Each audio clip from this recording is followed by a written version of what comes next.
What's up, Strong Style fans? This is the Outlaw John Rocha here with these two wonderful gentlemen to bring you another live episode of Strong Style. That's right. I am skipping the Mandalorian Season 3 panel to hang out and do this show with these gentlemen for sure. It's going to be a lot of fun talking about everything that's going on in the world of pro wrestling here.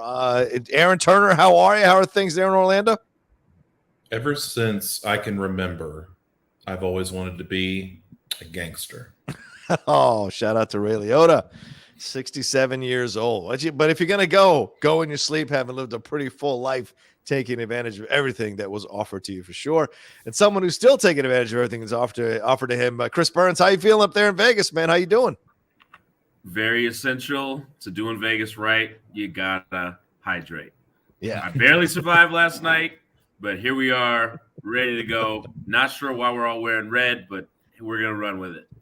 We're wearing red for Liverpool. That's why, because they're playing the Champions League today at 12 p.m. That's another thing I'll be watching and having some fun with. We're the Heat, Game 7, baby. That's right. I mean, what a shock. What a shock. I know we're talking pro wrestling, but what a shock in that game last night. I thought for sure this was a done deal in Boston, Game 6. Old, broken down team taking on a young team, and they absolutely, Jimmy Butler took them all to school, man. What a shock. It's all because of Draymond Green, because Draymond said, it's going to be the Celtics and the Warriors in the finals, and then Jimmy Butler goes off and then says, thanks for that. I don't know if Draymond's got that power, but maybe bulletin board material. But that's true. That's true. But we're gonna get into all the things going on in the world of professional wrestling. We'll give you a little AEW Double or Nothing preview and predictions. We're talking a little bit about Dynamite, their send-off show there to lead into the pay-per-views, a little bit of Rampage, some Raw, some SmackDown, some Jeff Jarrett news out of nowhere, some Nikita Lyons sad news that we, I think the entire show is a little down about. We're going to jump into all of that. Just remind you all the Streamlabs and SuperChats are open. So, we are doing this thing from 3 different locations. So send in some love, send in some joy. You see it. It's going to be pinned in the chat there, and it's in the description of this video. All right. Where shall we go first here, Aaron? All right. So Mr. JEFF, JARRETT, the Hall of Famer, has reportedly returned to WWE, where he was let go during the rash of COVID-related layoffs. Jarrett had been working as a backstage producer and a live show coordinator.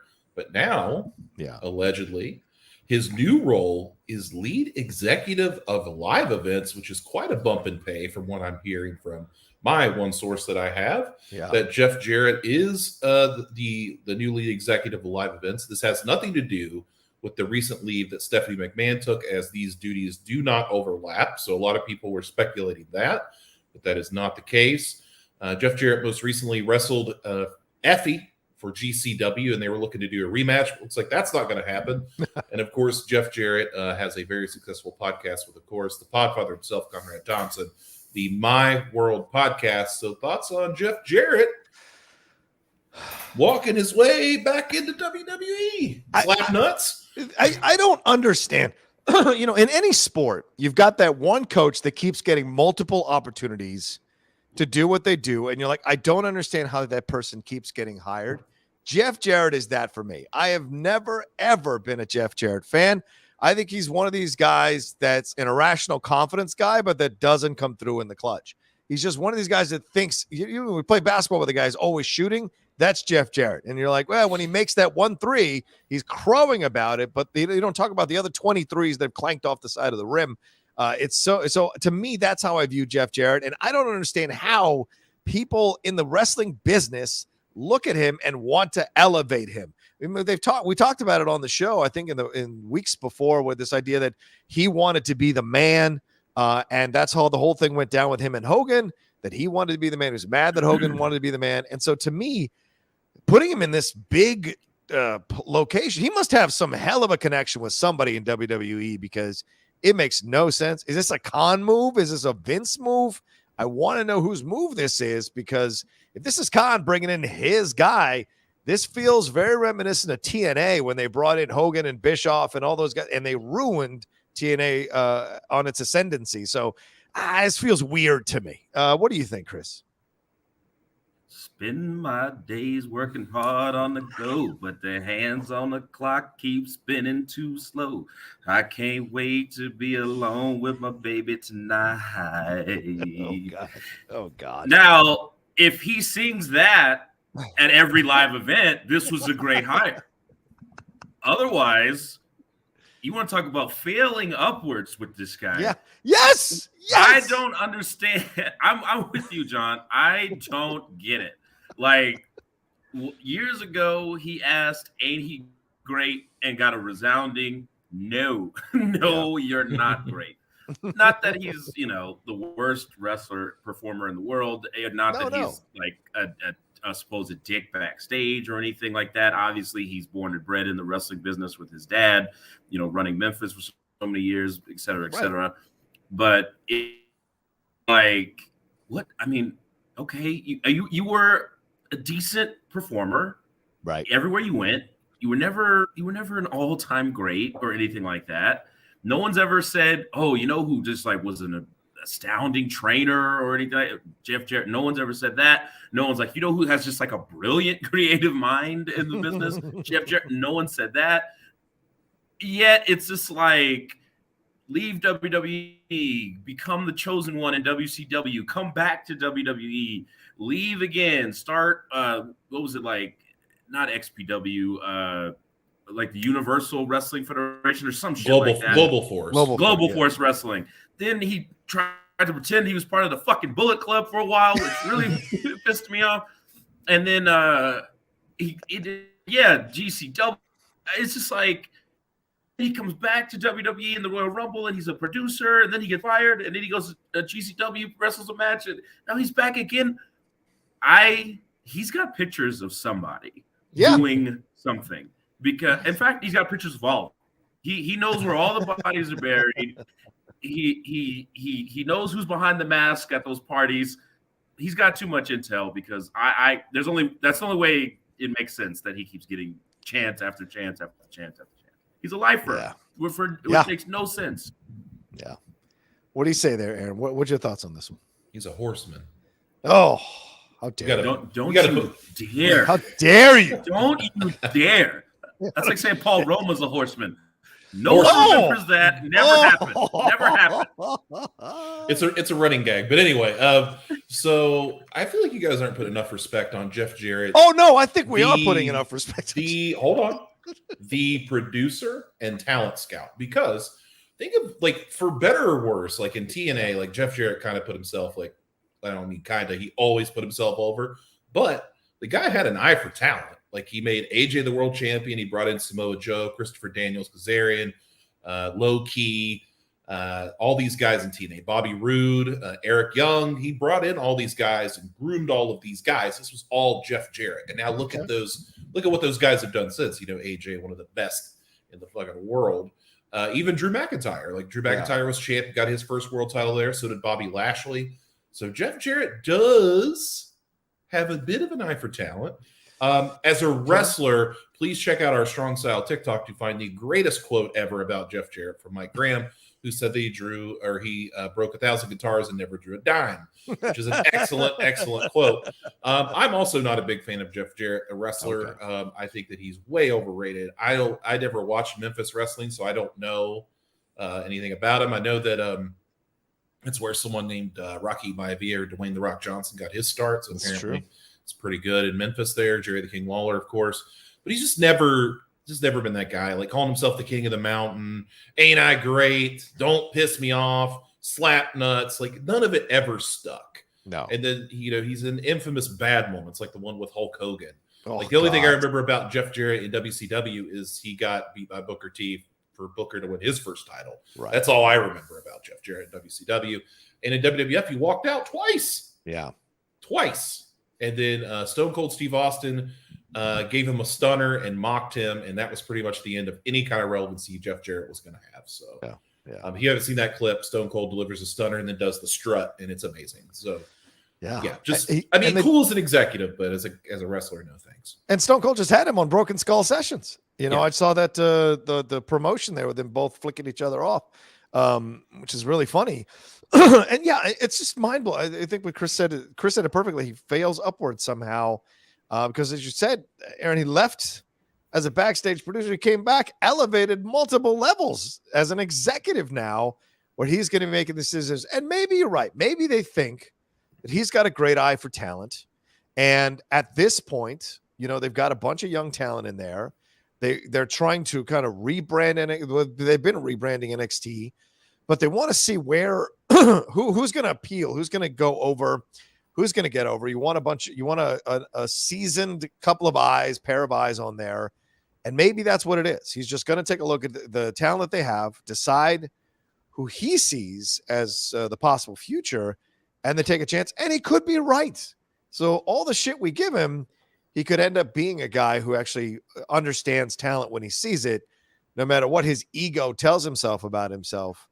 He has stepped aside and been willing to take losses to certain people in critical moments, like he did with Booker T, to help them get over. So you can't fault him for that. Although he has an irrational belief in how good he actually is, he has also a bit of humility about the business. And maybe that's why people still keep giving him positions or still keep giving him jobs in these federations. And he can go for something like GCW, like 7 levels ahead or up, rather, to WWE. I don't know.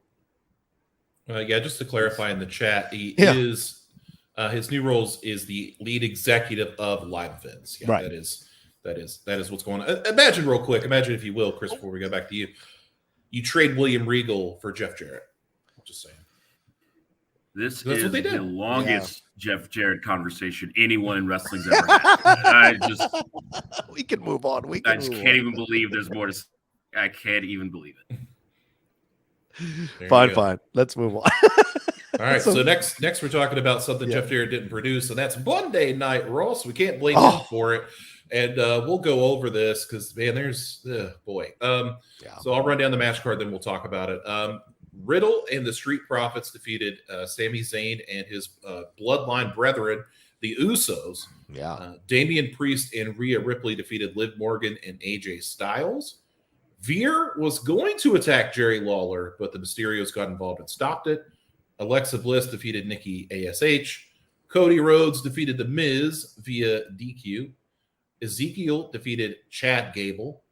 MVP defeated Bobby Lashley via countout. And Becky Lynch got her revenge and defeated Asuka and will now be added to the title match at Hell in a Cell, making it a triple threat match between Becky Lynch, Asuka, and Bianca Belair. So there you go. Thoughts on Monday Night Raw? Yeah, go ahead there, Chris. What do you got? This was, maybe there's people out there who enjoyed this week of WWE programming.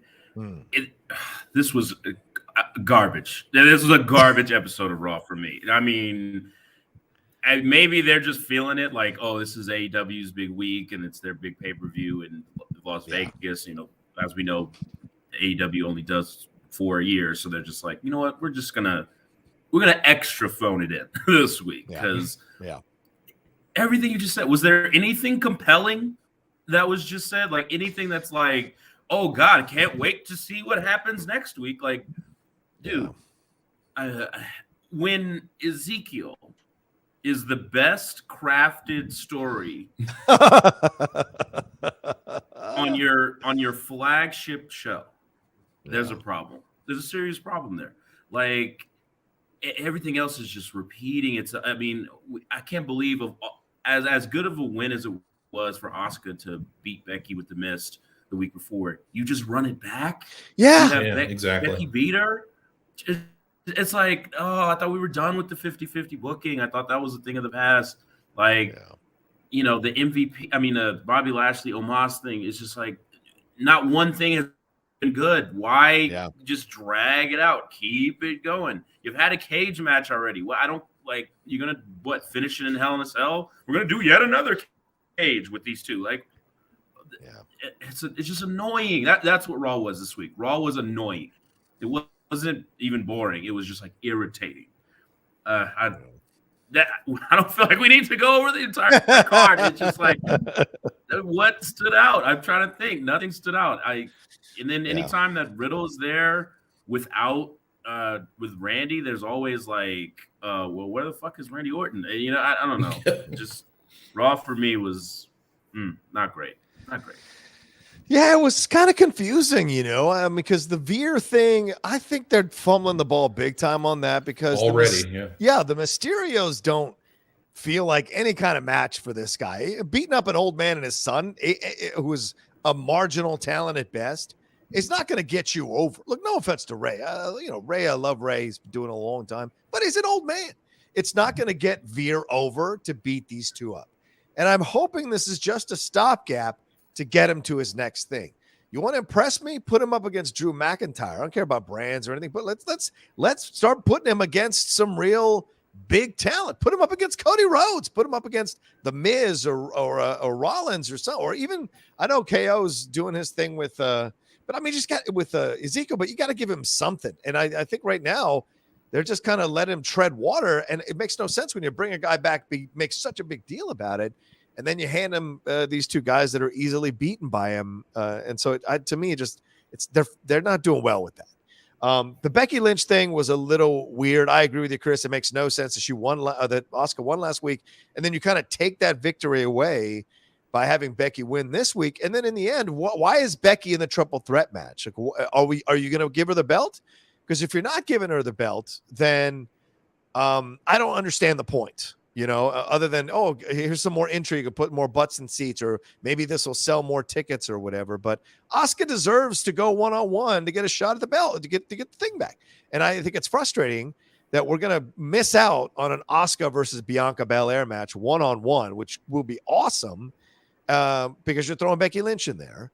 That being said, shout out to all three ladies who were at NXT and are now, going to headline a Hell in a Cell match. So that's fantastic for all three of them for sure. But I'm just not a fan of Becky adding herself to the match. And what else? Sheesh with Gable. The Alexa Bliss thing is also weird. It's talk about the softest return ever. Like, who cares that she's beat Sonya or beat Nikki ASH? This is doing nothing for her. She might as well be off television. This does nothing for her at all. They need to put her back in the mix. Why don't you have Becky Lynch lose to Asuka, Alexa come out, laugh at her or something, and then you set that program up for a little while to give Becky and Alexa some work together, keep them in the minds of the people, and then eventually choose who you want to be putting up against Bianca or Asuka. That's the better move to me. It brings more excitement. Alexa deserves more than this. So those are my thoughts on Raw. I agree with Chris. Kind of just disappointing, or boring. Who's the Raw Women's Champion? Isn't it Bianca or no? Why? See, it took you that long to answer because they've made her unimportant to this story. It's like we're talking about Becky and Asuka is like the rivalry. Bianca has nothing. She feels like she's just kind of in this match. So it's like they got nothing for her. Yeah. They got nothing for the tag team titles that we talked about last week. They got really nothing for Ronda. If you watch SmackDown, they really got nothing for her too. Yeah. And it's like, what the fuck is going on? I thought we had the best women's division in the world. What the fuck is going on here? Well, that guy no longer works there, so yeah. It's it's a disaster. It's an absolute disaster, and I hate that Bianca, coming off of how great her match with Becky was at WrestleMania, that this is what we got for her. We got Sonya Deville getting squashed, and we got this bullshit. Like, god damn, she deserves better. In my opinion.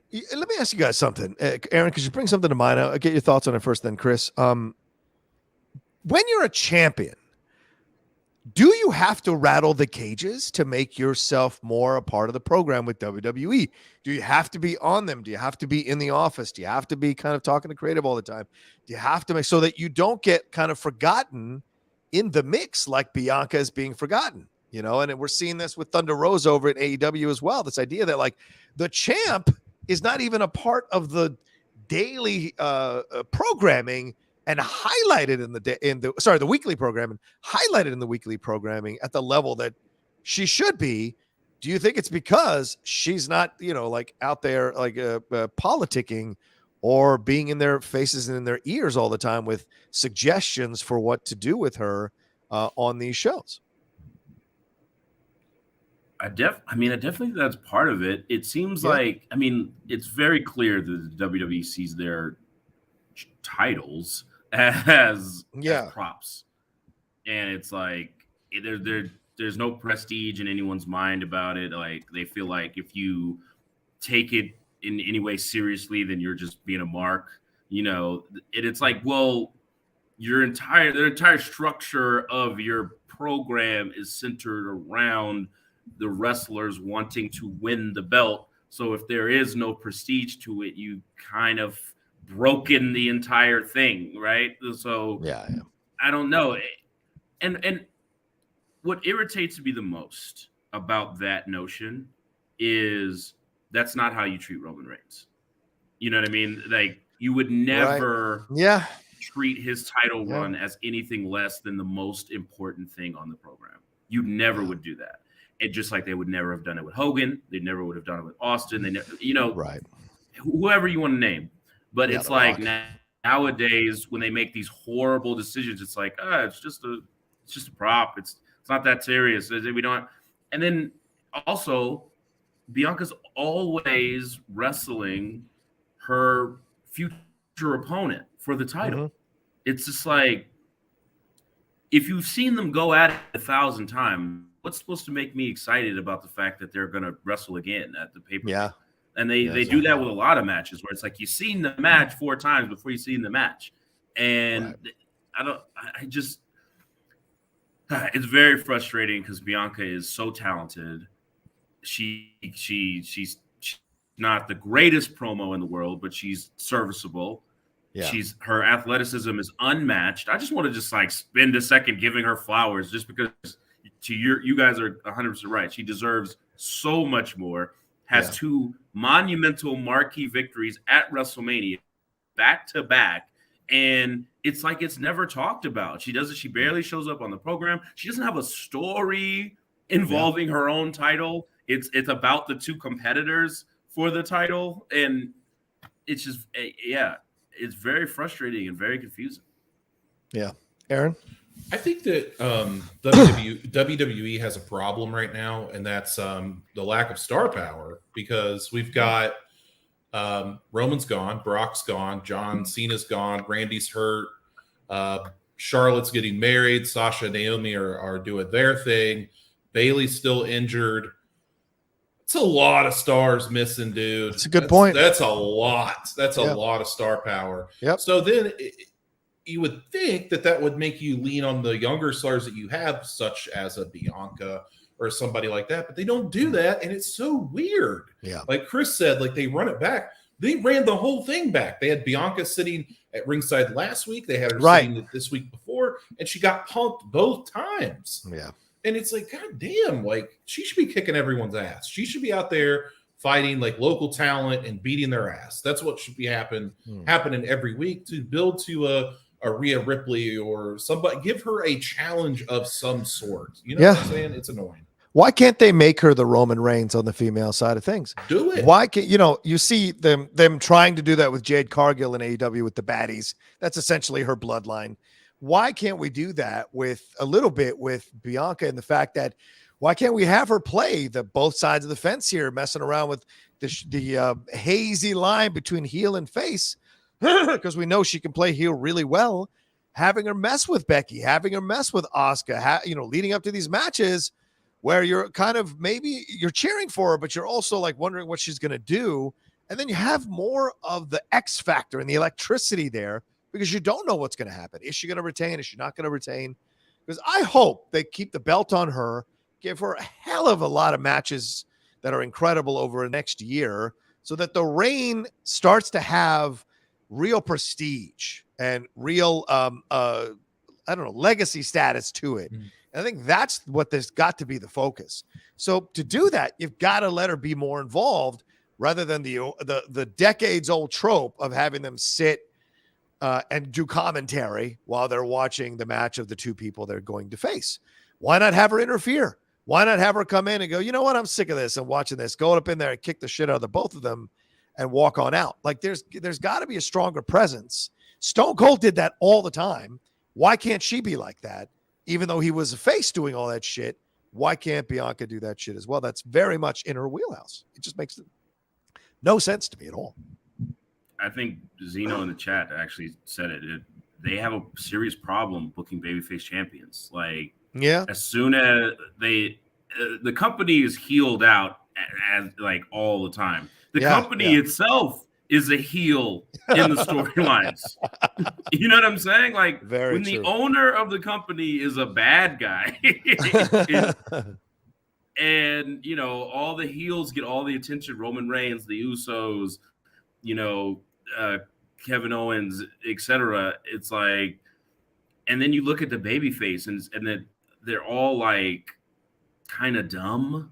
Yeah, they all are like gullible. They get punked a lot. You know what I mean? And I mean, look at what's happened like with AJ Styles and Finn Balor. It's like, yeah, they've been picking up little wins here and there, but they always end up getting beat the fuck up right afterwards. Yeah. You know what I'm saying? True. It's true. And it's weird because the WWE, especially in the WWF era, has always been a babyface promotion, which is, as Cornette will tell you, was not the norm. You know, it was always about Ric Flair as the NWA champion, going from territory to territory, and the babyface of the local promotion trying to take the belt from him. That was what wrestling was built on, but not WWE. It was always Hulk Hogan, our babyface champion. Yeah. Before him, Bob Backlund, our babyface champion. Bruno Sammartino, our babyface champion. It was always about the one big babyface guy. Yeah. And since they lost Cena, I guess I would say, they don't know how to recreate it. They tried with Roman. For how long? Oh, he's going to be our hero, our babyface champion. They gave him everything. He beats The Undertaker at WrestleMania. He has all these title runs. He's beaten Cena. He's beaten Lesnar. He's beaten all these people. And it never worked. And they've been trying to recreate it ever since. And I feel like they've just kind of given up. They're like, no one cares about good guys. That's not the truth. Yeah. But it feels like that's how they feel. Yeah. I cut you off, Aaron, in the middle of your Raw breakdown. Please keep going, man. Sorry. Well, I just want to make a quick note about SmackDown too, because I watched it last night, start to finish, and I'm here to tell you it was unremarkable. But anyway, so they did. Speaking of running it back, they did Ronda versus Raquel again, and then before it started, they did a backstage thing with Shotzi, Xia Li, Aaliyah, Natalya, and Shayna. And I was like, oh, this is where they've all been. They're just been fucking around in the locker room. So then Shotzi, exactly. And then Shotzi looks over at Xia Li and she's like, why does Raquel get another title shot? She just got here. She goes, Xia, you're undefeated on SmackDown. Does that piss you off? Xia Li walks away. Then she goes to Aaliyah and she says, listen, I can't stand you, Aaliyah, can't stand anything about you, but you have the quickest victory in the history of SmackDown. Why aren't you getting a title shot? And then she looks over to Natalya and she says, Natalya, you're a legend. You've had the most female victories in the history of the wrestling business. Why aren't you getting a title shot? And then she looks over to Shayna Baszler. She says, Shayna, you're one of the toughest women in the entire business. Your best friend is Ronda Rousey. She won't give you a title shot? She's like, this is bull crap. And then I was like, oh my God. They gave Shotzi something. Yeah. And then they ruined it because all they had happen was that Shotzi got locked in the locker room by Aaliyah so she couldn't get out. Yeah. And then Natalya and Shayna attacked Raquel and Ronda, and we had a tag match instead, and it fucking sucked. And they ruined it. They had it, and ruined it immediately. Yeah. Sounds like they tuned in to just half of that episode where I booked that angle. I mean, that's goddamn impressive. I got three actual members of the storyline correct. That is. But I did not. I mean, look, I was at Rampage. I was, all over the place last night. I didn't watch, but that sounds just like. But that is always the just milquetoast, unsatisfying ending that always happens in WWE. Like that's Tony Storm getting pied in the face. That's just like, I don't know, man. without Charlotte Flair there, or if you're not Becky or Ronda, it's like they don't. It's the same thing that you see that they do to the fandom. In a way, what they were doing was kind of insulting the fandom because they were saying, "Oh, we hear you guys out there bitching that these other people aren't getting shots and that it's going, Ronda and all of that. So we're going to do a little segment where we highlight some of your complaints that you guys have said on Twitter or social media, why Aaliyah isn't getting a shot, why so-and-so isn't getting a shot, why Shayna Baszler isn't more of a, and then we're going to make the mouthpiece who is echoing or saying your stuff, we're going to lock them in a locker room." That's their way of snickering behind the scenes at the fans. That's exactly what they're doing. And it's ridiculous that they think they can do that when they're also worried about putting butts in seats and not selling out all over the place like they did before. It's a weird decision. It's almost like a self-destructive kind of fuck you to the fans. And it just makes no sense to me on so many levels. And using someone with such promise like Shotzi to be a part of that is just insane because they already served her up to Ronda in that time challenge thing, which was ridiculous. So I don't know, just seems odd on so many levels. Rather than creating good storylines for all those ladies, you just throw them in and make them the subject of some attack you're doing in a passive aggressive way at the fans. So I don't know, just seemed very, very weird to me. And real quick, the pie thing, it brings up to mind. I wanted to mention this because I saw the comments and quotes that Tony Storm had, that the original storyline was that they were going to have Charlotte rip off her clothes, that she would end up in bra and panties in 2022. When we had said that we're done with the bra and panties stuff, that it was disrespectful and that, that was of its time and we've moved on. We're, don't be a bully. We want to appeal to all four quadrants, all that nonsense. And here they are. Dude, I'm going to say this really loudly. This is a bunch of old white men wanting to jack off at a young woman's expense and have it embarrass her and have her be disrobed and have her clothes ripped off by another woman for their own pleasure. And that is disgusting. And this is why old white dudes shouldn't run shit anymore, man, because they give in to their baser natures in certain moments and definitely in the world of professional wrestling. And it makes no sense why that would be done other than their sexual attraction to Toni Storm, who is a beautiful, gorgeous woman, and wanting to use her for their own impulses or desires to see her in bra and panties in a situation like that. So the fact that she got pied, I think, was in revenge for the fact that she didn't want to do that. So the pie, in essence, can be a sexual thing, considering what it looks like on her face. I'll just say it, bukkake. And I think that was a part of that.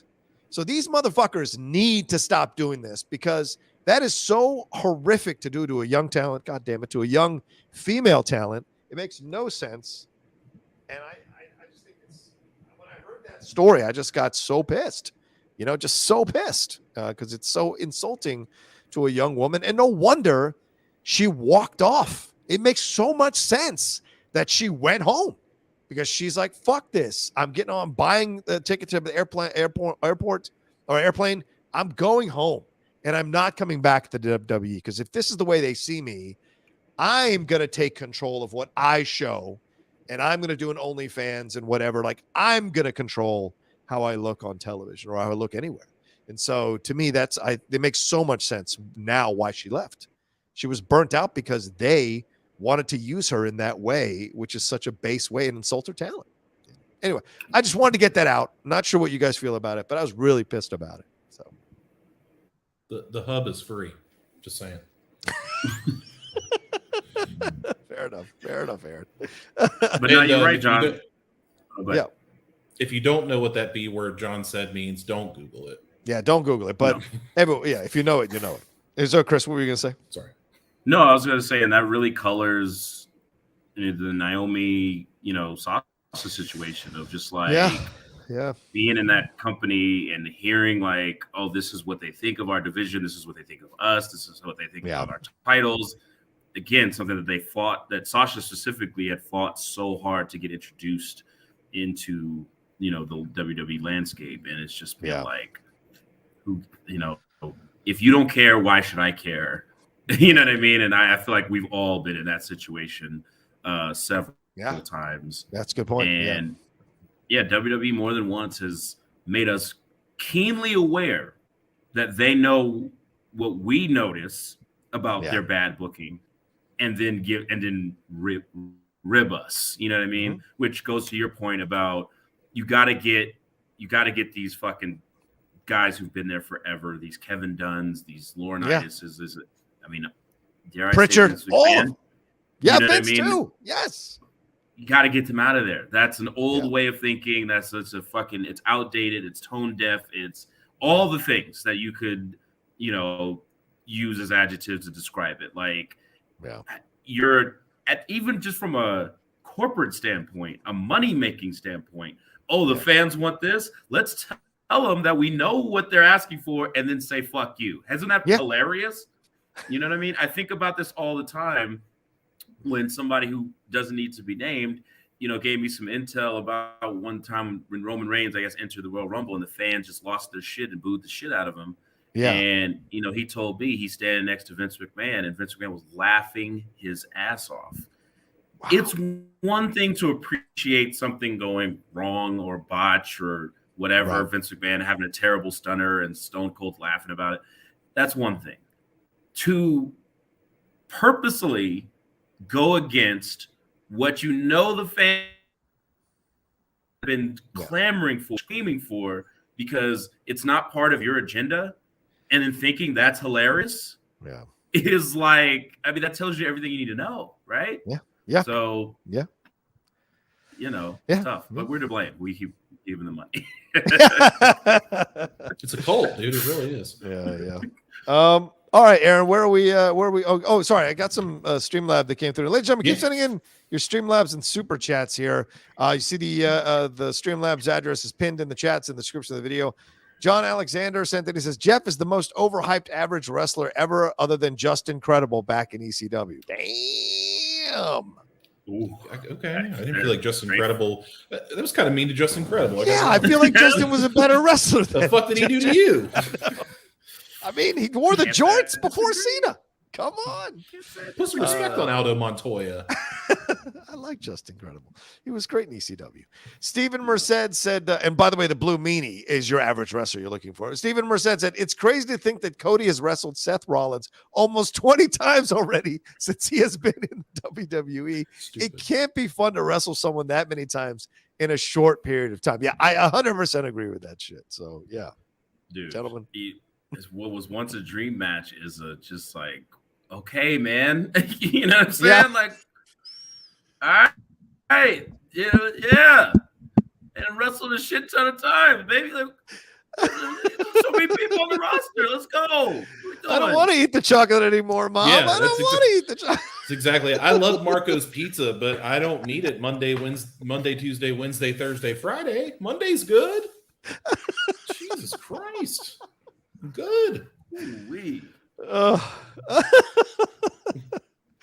love Chipotle once a week. Return has ever been uttered to Vince McMahon. Does he know what that concept even is? No, probably not. It's like going to see a movie and you're with your friends. You're like, wow, I wouldn't mind seeing that again. And then your friend's like, sure, let's go to the ticket office and go buy a ticket. Go see it again. Like, no, I'm good. Let's see it 6 times. There's only so much Top Gun I can take. It takes no more. Over. Just Incredible was just minding his business. Damn. Yeah. Just Incredible sitting here drinking his tea in the morning, and someone's like, yeah, he's a fucking dickhead. And it's like, what? What in the world? JMB says, I'm going to be walking around my home shouting Bukkake like parkour. Thanks, Rocha. Oh, no. Don't do that. Don't do that. No, all right. We got about, don't do it in a public place either. We got about 75 of you watching us right now. Thank you so much. Please remember to hit a like on this video and send in your Streamlabs and Super Chats. And so, I mean, we're coming to you live from 3 different locations in order to satisfy your joy of talking about pro wrestling with us. So please send in your support as we go along. All right, Aaron, where are we going next? If someone does film themselves in a public place yelling that word, please film it and send it to us. Anyway, Yeah, but I'm don't say Strong Style told you to do that. Yeah, I'm not encouraging it. But I have some sad news to report, guys. Okay. It is that NXT 2.0 star Nikita Lyons has a partial MCL tear and has been removed from the Women's Breakout Tournament. She was replaced by one Tiffany Stratton, which we'll talk about here in just a second. Okay. It was noted as a freak training accident, which is also the same phrasing they used when Bayley tore her ACL about a year or greater ago. Looks like the timetable for her return could be as little as 6 weeks or as much as 3 months. Oh, so it looks like we're not going to get Nikita for a bit. Of course, she does, the karate. She does the split. She does a lot of kicks, a lot of stuff like that. So it can't be good on your knees. Can't be good for the rehab. So hopefully we wish Nikita Lyons very well. I hope she's doing great. And she's already started rehabbing. So that's a good sign that it's not anything too serious. Right. So that's good to hear. So thoughts on Nikita Lyons having to take off here? Chris, please.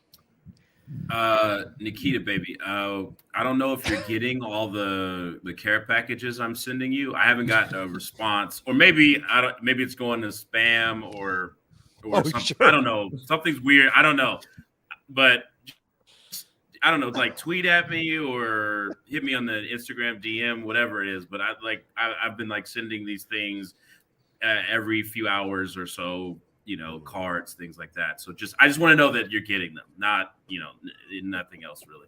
No, I mean, look, it's a bummer. But about her injury, Chris. But like I said, it's a bummer. It's a bummer. She's obviously been a one to watch, a highlighted talent for the longest time, and not just for the assets, but for what she could do in the ring. She's also she's very, very talented, very athletic.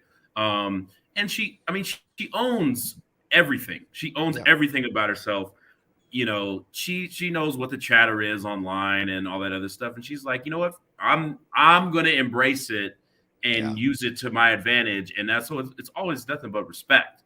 Yeah. When you see things like that. And so it's just really sad that it's happening at this point of her elevation, but could also be a blessing in disguise because you kind of have a built-in storyline now. She gets taken out, whoever wins, Nikita comes and crushes them. You know what I mean? Point. And it's like, good point. Yeah. I should have won this tournament. Boom, boom, boom, boom. To a built-in storyline. So 3 months is end of the world. You know what I mean? Finn Balor, when was the Universal Champion, was out 6 to 8 months or some crazy shit like that. Remember? Right. So 3 months she'll be out for the summer. Is the 3 months instead of the 6 weeks? She'll be back and ready to go, and nothing but faith that she'll be just as popular. Kind of Daisy saying Dr. Burns on his way. Yeah, absolutely. Gotta check. I have booked a flight to Florida. I don't know. Again, I'd asked for your address several times when I just when you get it to me, whenever you can, I'll find you. Don't worry about it. Sure. I'm sure. No, I mean, it makes sense because, she's putting her body through something that, is causing a lot of stress on her body. And so, sometimes that's going to catch up to you. And it's good that it's only a partial tear. And as you said, Aaron, that she's already going to rehab. That's a positive. So, and Chris, you might be right. She was on the ascendancy. Certainly people were talking about her more. Somebody mentioned she was just on with Ryan Satin being interviewed. So that's certainly a good, getting more exposure. So the fact that she was at this level already, the fact that she goes away for 3 months, it's, every absence is a case-by-case basis, depending on where you're at. And I think with Finn Balor, it destroyed what was building. But with here, I think you're actually right, Chris. It can make the anticipation grow more for when she comes back. And it's a great storyline, like Mustafa Ali had said, it should have been me. I was next. I was on the ascendancy, blah, blah. So you can play that storyline out a little bit more because she's actually, the potential for her is super high. So to have her be off TV and then or off wrestling, but maybe she's going to be on TV cutting promos or maybe commentating on a couple of these matches in the tournament or whatever, could be interesting. Or if nothing else, this is a time to work on your social media game and really start like going after people or saying the things you're saying. So you stay in the fans' minds, and then boom, when you come back, people are already hyped up to see you come back, and you can take on the winner of that tournament, and either you win and you go in to fight for the title, or that person wins, but you do a hell of a match and you're next up to go get that title. That would make sense to me. So Zeno Hour says the Ryan Jinx is real. I don't know. Is there a Ryan Satin Jinx? Yeah, like everybody's interviewed on the shows, like gotten hurt. Shut the fuck up. I swear. It's a thing. Keep Stop. him away from the Poor talent. Did you know that Nikita Lyons gave like a TED talk when she was like 14? What? About what? Yes. Like a TEDx talk or something. Like it's out there. Wow. She's impressive. She's an impressive person. Attractive thing about her, supple mind. That's what. Oh, Jesus Christ! Well, All right, the thing stop I'm- getting I'm us in wanna- trouble. Big old mind. Big old mind. I do want to make a quick note. Like Yeah. I'm very sad for Nikita, but bro, Tiffany Stratton. Oh, there he goes. And I'm here to tell you, like this woman could easily have just been like, I'm just going to skate on the looks because she's a very attractive woman. Sure. Holy shit. She's got something, dude. She might have it. And Okay. I say that because, she's like a American Ninja Warrior person. Like she's done that kind of stuff. And so did Casey Catanzaro or fucking Katana Chance. And it's not really working out for her, but Tiffany Stratton, she's like, every time I see her, she's getting better. And that's really awesome. Like she had the match with Saray and she beat her and she looked great. Yeah. And then she had the match with, I forget the girl name that she had with the breakout tournament when she replaced Nikita, but great there too. She just has it, man. And she's got such a cool personality. Like she always posts like, she'll post pictures of herself in the gym and she'll say, don't worry about your boyfriend's jealous of me, not because I'm not your girlfriend, but it's because I can bench more than him or something like that. Right. And she's always got some kind of quip because she's big, strong, athletic. She's got all the tools. She reminds me of a smaller, I'm gonna say it, Charlotte Flair, because she's got that athleticism.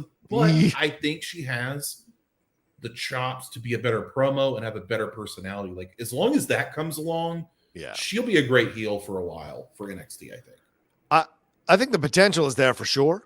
I think she's not there yet by a little bit, but I know this. I was watching her promo, and my girlfriend walked in the room and said, "Why the fuck are influencers wrestling?" So it was hilarious to me that what was the point of the character she's playing came across to someone who does not watch wrestling, calls it lady porn, and does not do anything with it.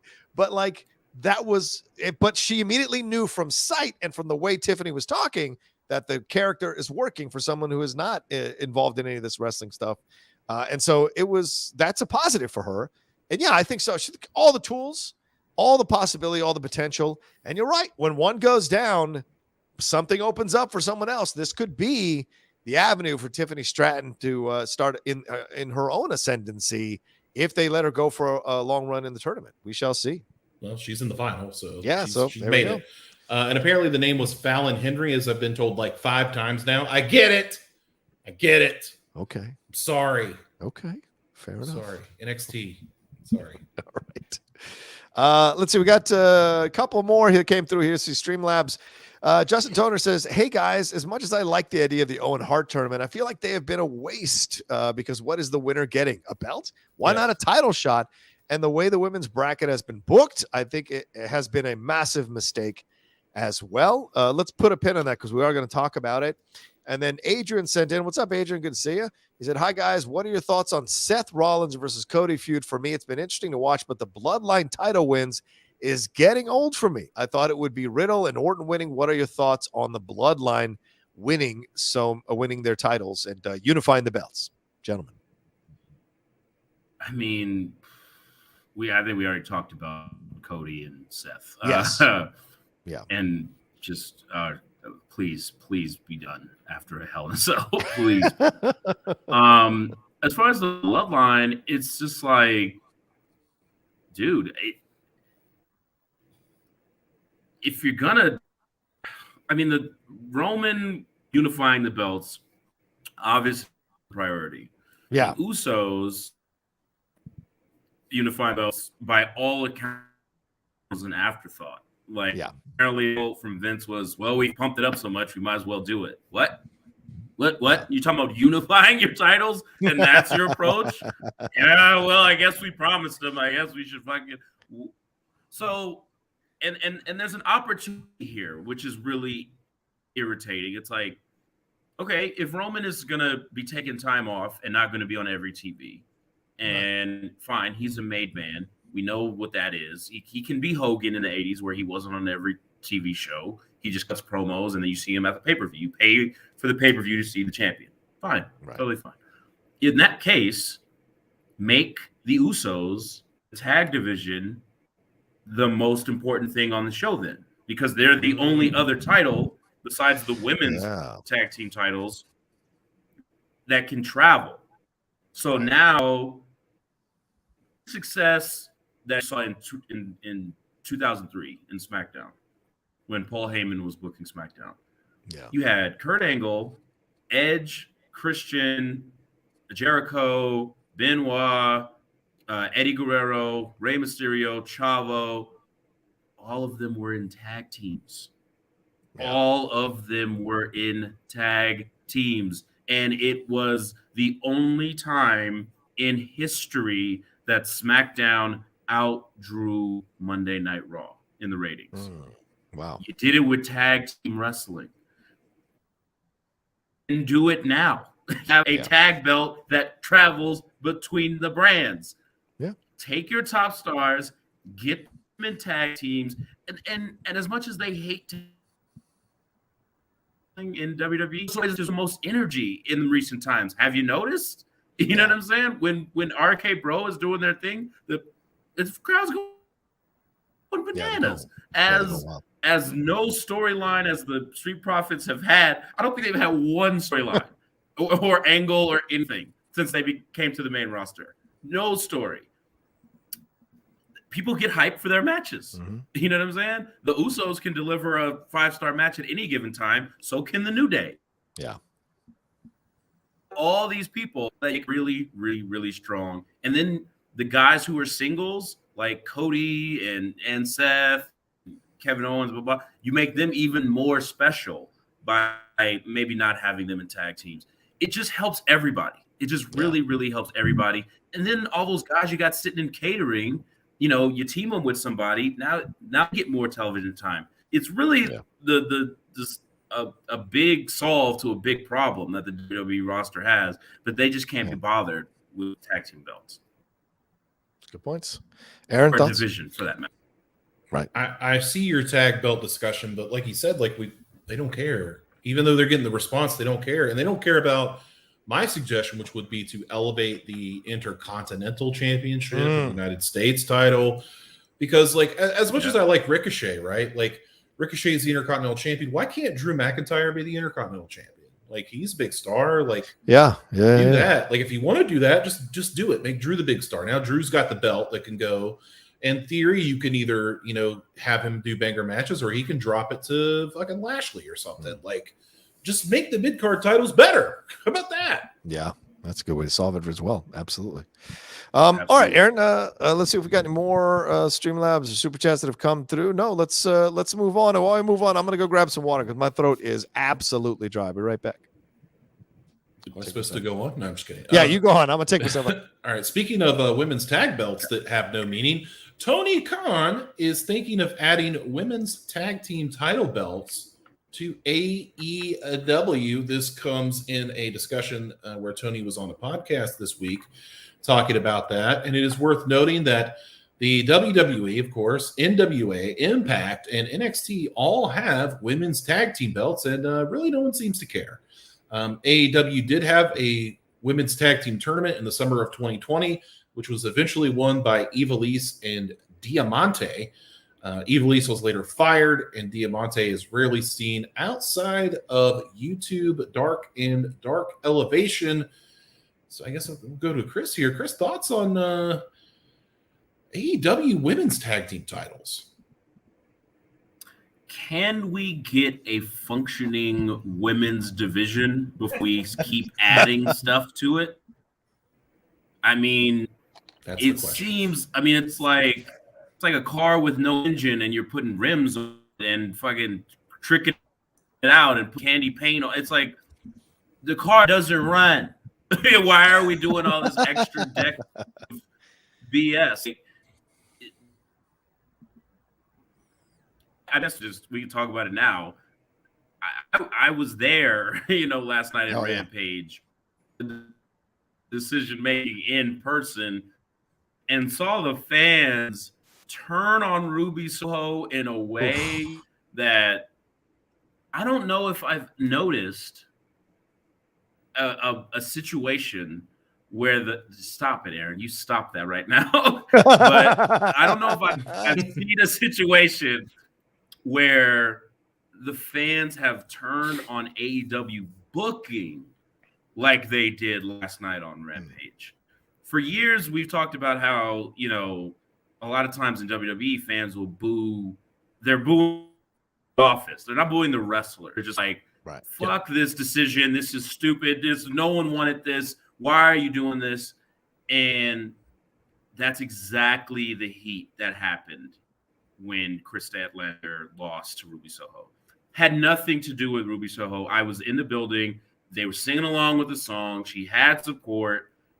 When she won, especially the way that she did, where it was like she took a massive finisher, kicks out in a weird botched 2 count that looked like a 3 count, and then she throws a couple kicks and rolls her up for a win, and everybody was like, "What?" I mean, immediate go away heat, and they wouldn't let Ruby do her promo afterwards. They booed the whole thing. People around me were incensed. It was it was pretty wild. So it's like, if that's what you're doing, if that's what we're doing, you know what I mean? We put up a whole ass tournament to elevate the women's division, and it's all going to be for the glory of Brit Baker, DMD, and no one else gets any rub from it. You beat Toni Storm, you beat Kris Statlander. You know what I'm saying? You keep putting Thunder Rosa in these positions to where she's not wrestling, she's not on the program. Then she cuts that very awkward promo. You started playing music before she was even done on Dynamite. Yeah. It's like your women's division is in shambles, man. You got your, one of your former champions who's out with an injury tweeting, "I'm not injured." You know what I'm saying? Get your house together, man, before if the foundation of the house is sinking, why are you worried about the roof? Fix it, bro. Let's go. Yeah, why are you trying to add a new wing to the sinking house? Yeah, it makes no sense. That's absolutely right. I don't know, Aaron. I was surprised at the reaction, mainly because you've been kind of hard on Ruby Soho, and I think what Chris said about the tag team division situation is correct. Fix the division first overall, then you can start adding titles and whatever. But the Ruby Soho thing was shocking to me. See the reaction. I mean, it was immediate. The boos and the fingers down. The thumbs down with the 3 count. People went bananas. Yeah. And look, there is nothing about that finish that we haven't seen in numerous AEW women's matches. Some of those finishes can be quite clumsy and awkward and come out of nowhere. And all of a sudden, someone who looked like they were totally winning the match is flipped over on a small package pin or the ropes or whatever, as we saw with the Toni Storm Brit Baker match. But now it's Brit Baker and Soho, and it's boring. I don't think nobody wants to see it. And no offense to Ruby, I love Ruby. I think Ruby should get every opportunity, and maybe this is her opportunity to fight DMD. And win. But remember, when they brought her in, they served her up to DMD when she had the title and she got beat. So are we setting up Soho versus Rosa? There's no fucking way that's happening down the road. So I think this is just set up, as Chris said, for DMD to win this thing, who wrestled a a boring match against Toni Storm, who was doing her best to wrestle to elevate that match. And it's not going to go the way that people think it's going to go. And we've had Toni on the show. We all love Toni, but this is some bad booking on the women's side. And in the end, if DMD wins the belt back, and I think that's what they're lining up, because they've done nothing with Rosa, and they don't have anyone else that can take the place of DMD. It's not going to go over the way they think it's going to go over. It's going to be flaccid, and people are going to turn on it. And that's the last thing you want for female wrestlers. Yeah, I'm glad we're talking about this because, no one gives a shit about women's tag team titles. That was the headline. No one gives a fuck. So anyway, I keep seeing in the chat like people are saying, "Well, it wasn't the original plan because Statlander replaced Sheeta," and it's like, dude, yeah, you could fix that. Like, you could do booking on the fly and change shit just because you know the most effective tool in professional wrestling. You know what it is? The fucking eraser. That's exactly what it is. That's the strongest booker as well, the eraser. Yeah. Anyway, it's an old wrestling proverb. But Daniel Cormier came into the Strikeforce heavyweight tournament, won the whole fucking thing as an alternate. So don't tell me he sucks. Anyway, Chris texted both of us in our group chat, and he said, you need to watch the Statlander and Soho match. Just keep an eye on it. I was like, okay, what's going on? First of all, I have a complaint. They did picture-in-picture during the match, and there were, I counted 9 commercials on my end in the picture. Wow. I was about to pull my fucking hair out. Anyway, wet fart of a finish. Here's the problem that I had with it. And this is something that we've talked about, John. We talked about this for a lot. Softball hitting.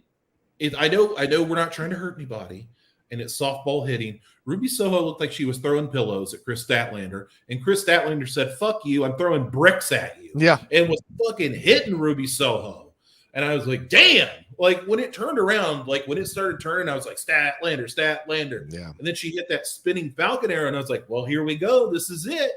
And no, and the crowd, like Chris said, was pissed. Yeah. And they started chanting, "That was 3. That was 3." I heard it. And then, the whole thing happened. She gets booed or whatever. And I texted Chris. I was like, dude, like, are they booing or am I just hearing this wrong? No, they're booing. So we'll talk about how I think the DMD and the tournament final is going to shake out here in a minute. But just sometimes you got to listen to the audience. And this is not nearly on the same level, but like when Rock and Hogan wrestled each other. The next, Hogan was supposed to stay NWO. And then the next night they were like, Terry, go to Tampa and get the red and yellow and come back. They made a choice on the fly because it's what the crowd wanted. Yeah. The crowd didn't want Ruby Soho to win. The crowd wanted Chris Statlander to win. It's not a knock on Ruby Soho. It's like you said, it's the booking decisions. Chris Statlander is that person that probably needed a little bit of that boost. Yeah. And that would have been perfect. Her and Rosa would have been a great match. Her and Jade Cargill potatoing each other. Give it to me. I'll take it. I think Chris Statlander, Ruby Soho has stayed on the same plan. Like she's been consistently the same. Like WWE, she's pretty good. AEW, pretty good.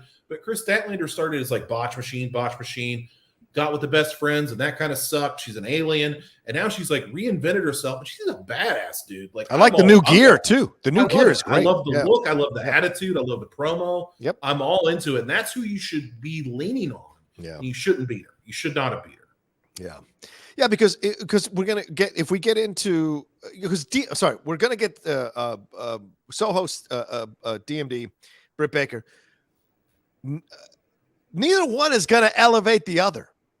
Whereas Statlander, I think, would have been a nice challenge for Brit Baker, and I wonder because of the ascendancy the Statlander is on, that this could have been a chance for a young female buck to get in there and kick some ass and really show what she can do and send her into the stratosphere. Sometimes you have to be willing to think on the fly, as you said, Aaron, in wrestling, and ride the hot hand, because the hot hand is going to lead to butts and seats and money. And that reaction, I hope everybody in creative at AEW saw that reaction and was like, all right, we need to readjust these plans. Yeah, we need to readjust these plans somehow down the road. But clearly Statlander is someone who is getting over with the fans. And if she's getting over and Ruby isn't, and so a couple of these other lady wrestlers aren't, we need to focus on Statlander and get into a better position. And she's making it work. So There you go. I just had a thought. Yeah. So Brit Baker is in the final. Looks like she's in position to win. Who is Brit Baker dating? Oh, Adam Cole, baby. Cole, baby. Where's Adam Cole in that tournament? He's in the final. Is there a discussion to be had about some backstage stroke of Adam Cole? We're gonna get there. Coming in as a He was a big signing. He was a big signing from NXT. He hasn't won a title. He's taken a lot of losses. He's like, hey, maybe me and the lady win a little tournament, Tony, as a little thank you for doing the job. Maybe something like that. The fact that no Canadians are in the finals is bullshit. Yeah. Big time.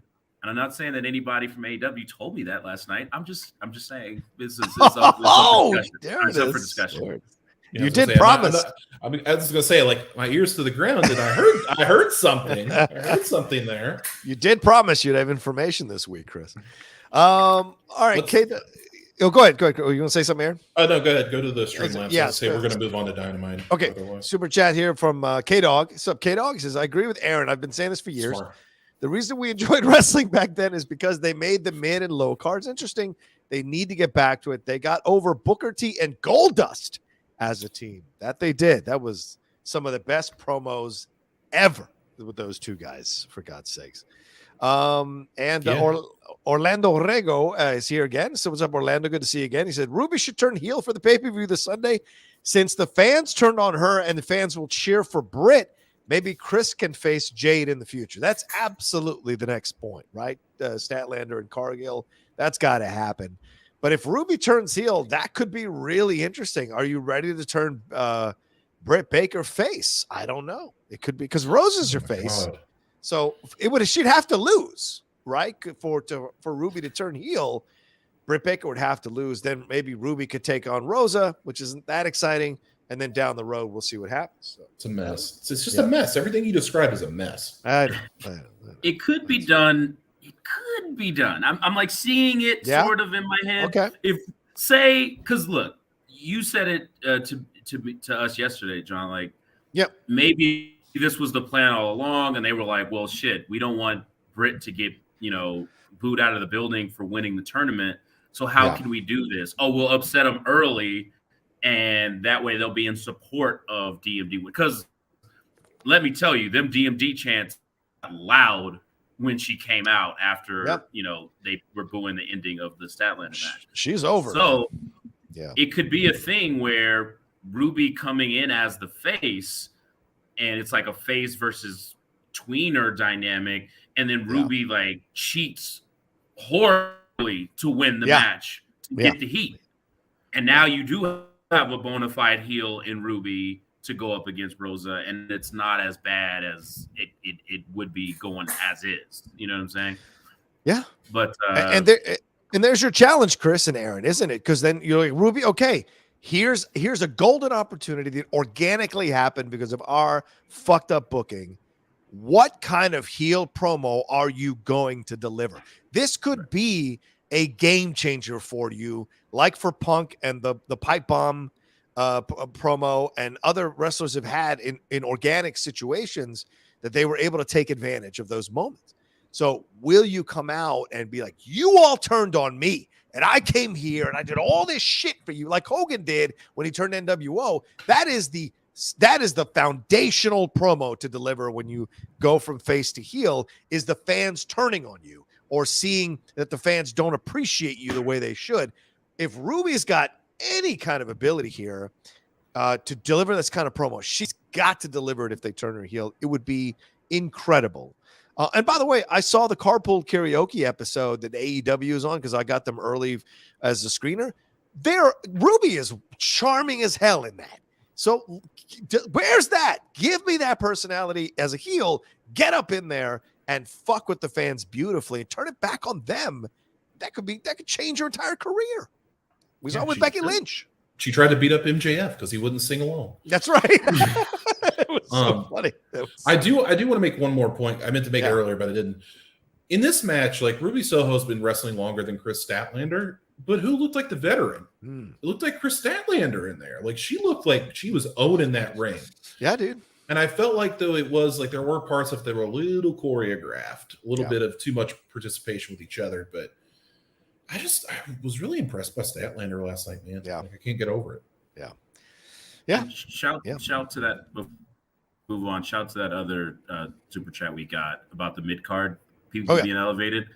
100%. I feel like if you look back at like the people that you loved back in the day, yeah, you loved the main eventers, Hogan, Warrior, you know, blah blah blah. But like, I feel like the people who are revered more to this day are people like Rick Rude, and I mean, come on, rocking the Mr. Perfect today, guys. Hey, I was gonna say, yeah, Perfect, of course, Brett. You know what I'm saying? All those kind of guys are like the ones that endear and like people's fandom grows for them over time.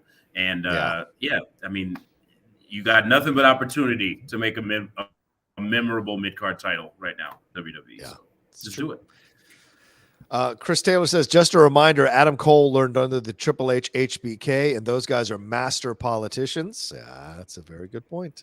There you go. And Orlando Orego, one more, says AEW pay-per-view has 4 women matches. Good to see, but still needs work. Yeah, and we'll get to that. Thank you, Orlando, for sure. We'll talk about that. Don't worry. All right, let's get it going. I'm gonna blow through Dynamite because we talked a lot about it. So Wardlow defeated Sean Spears. He will face MJF at Double or Nothing. Page and Punk faced off. John Moxley and Eddie Kingston defeated Private Party. FTR defeated Trent Beretta and Rocky Romero via DQ. Swerve Strickland defeated Ricky Starks, and Jungle Boy Brit Baker defeated Tony Storm. We already talked about that. And Samoa Joe tapped out Kylo Reilly, really put him to sleep to advance to the Owen Hart finals. Anything on Dynamite catching your eye there? Just the Wardlow Spears MJF. So good, dude. So fucking good. Great program. I mean, as soon as he spun and hit him, MJF with the chair, I was like, that's genius. Absolute genius.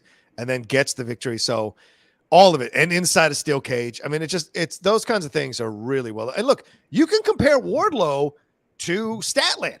Wardlow also felt like at the beginning, like a one-note wrestler, and he's gotten better promo-wise, wrestling-wise, and energy-wise with the fans.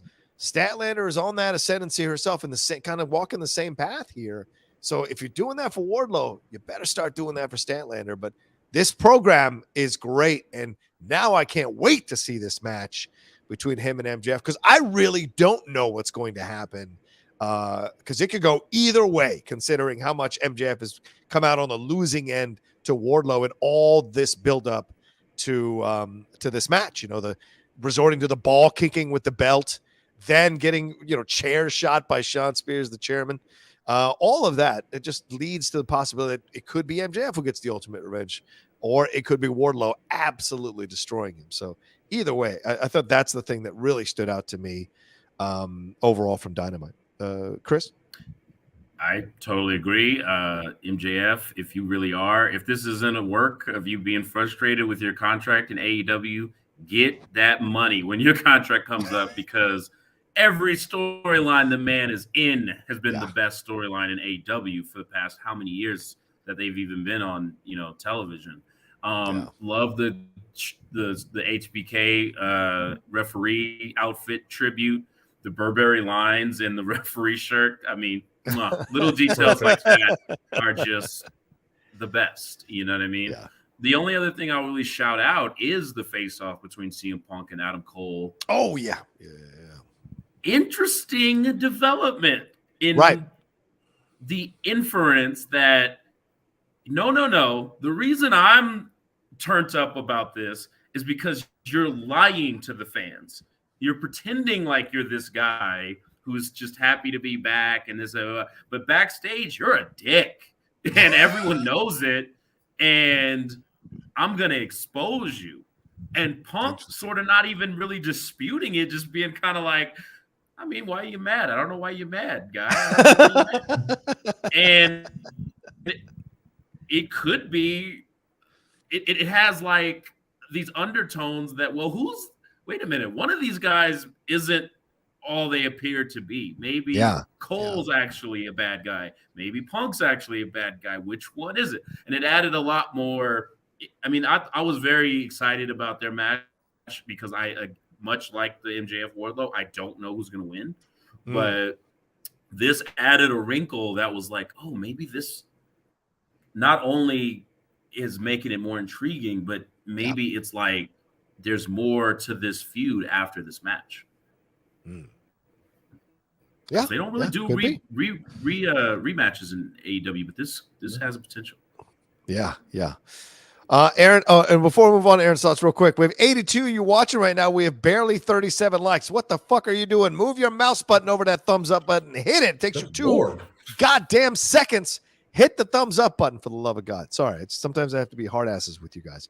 All right, Aaron, what's your thoughts on Dynamite? What stood out to you?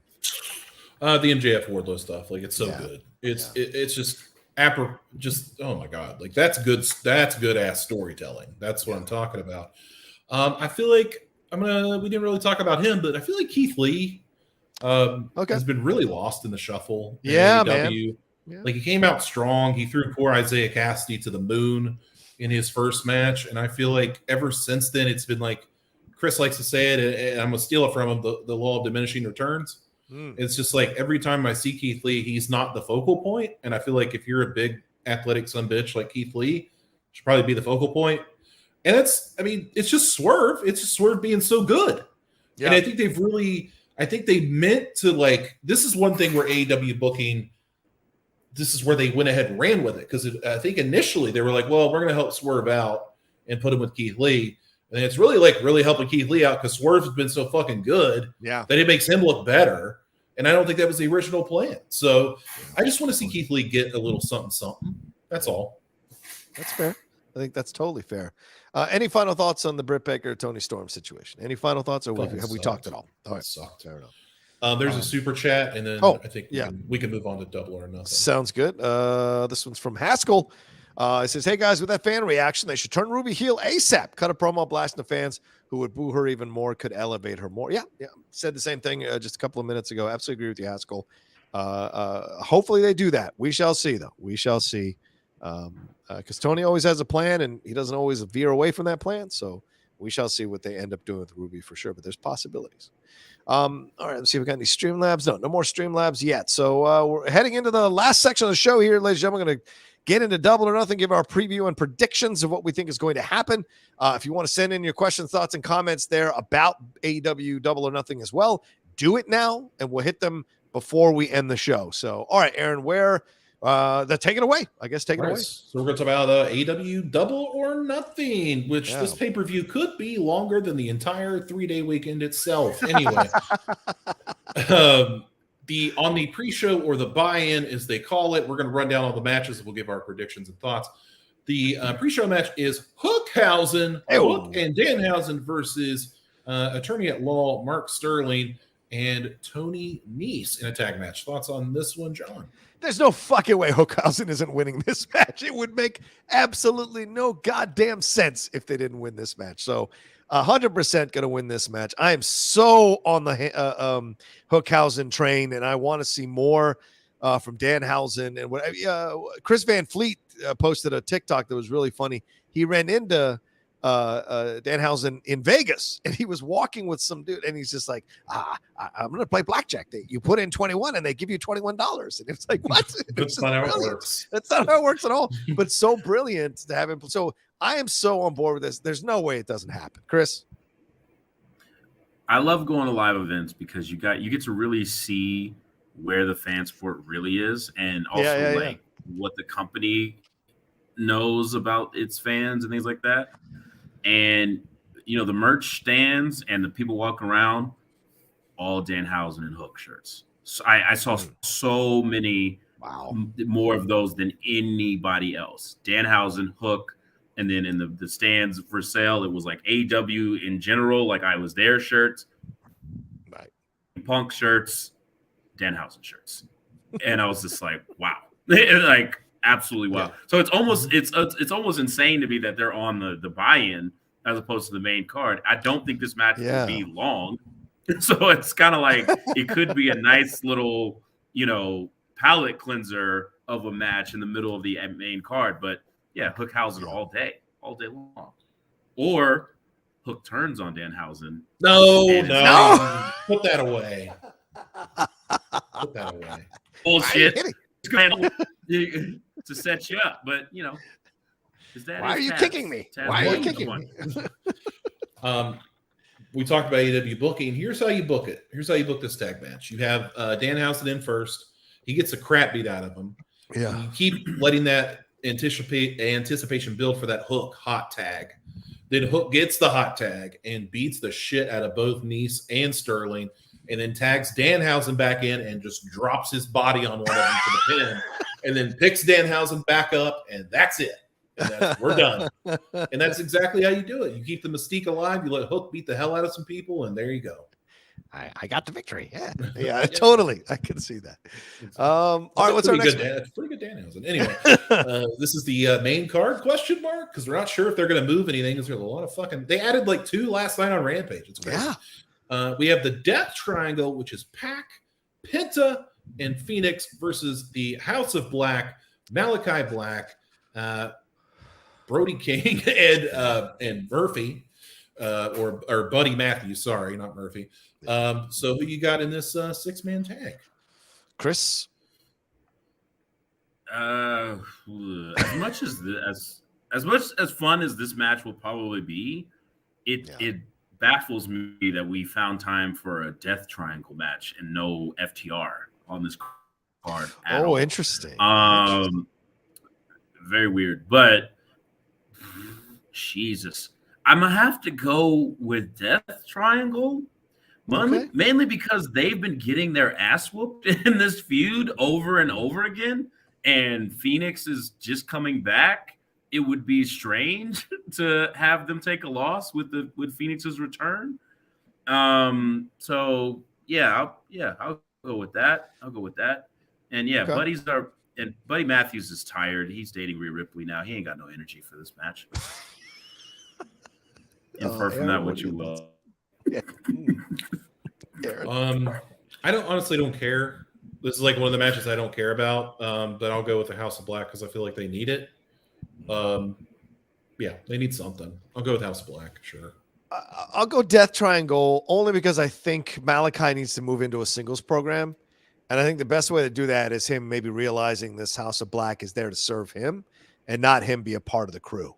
And I think maybe that could be the way, if he loses, that could be a way, or they lose rather, that could be a way of kind of moving him into that position. So that's the only reason. Or else I would go with House of Black. If they're not going to make that decision, then I think House of Black wins. But if they are going to make that decision, I think Death Triangle wins. So I'm not trying to play both sides. So I'm going to say Death Triangle. Sorry, right, go ahead.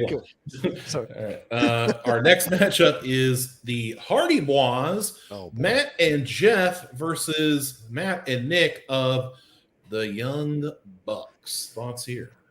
This is going to be so much fun. I am going to be like a monkey in a zoo hanging off the top of the roof of my house because this is I'm so looking forward to this. The Gangrel element now being thrown into this was genius. And so I'm anticipating something that's going to set the damn arena on fire, honestly, because it's the young Lions versus the old Lions of doing the same, doing that kind of style of wrestling. So I think it's going to be insane, man. Insane. And I've got, I do have the Hardys winning because of what the Young Bucks pulled with Gangrel. So that's my 2 cents. Chris? I mean, I'm not the biggest Young Bucks guy in the world, but to do the new bio and say, oh, we're just Hardy Boy cosplayers. Okay. And then to show up as the Hardy Boys on Rampage and shout out to Brandon Cutler in the Lita outfit. I mean, what are we talking? First of all, if I'm Tony, is Lita under a Legends contract? She's got to be. She's got to be. She is. Yeah, totally. Yeah. Because it wasn't, boy. I'd say Tony need to spin the bread and get Lita involved in this situation. But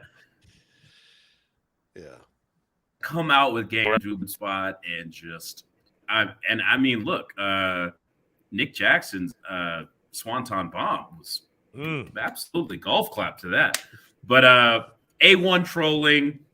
Old school wrestling stuff, dug it to the max. If you haven't seen the Hardy Boys, Young Bucks ladder match from Impact some years or Ring of Honor. Wow. Yeah. Wow. Some years back. Phenomenal. And the Bucks picked up the win in that match. I think the Hardys take it tonight. I think the Hardys have more to do with this run. I think this is their last great tag team run. You got to give them all the momentum in the world leading up to a shot at the belts. So they can't take a loss to the Young Bucks right now. Understood. Aaron? Conventional booking would say that the Young Bucks would have to win because they're the younger team and the Hardys are the legends. But I think that the Hardys will win.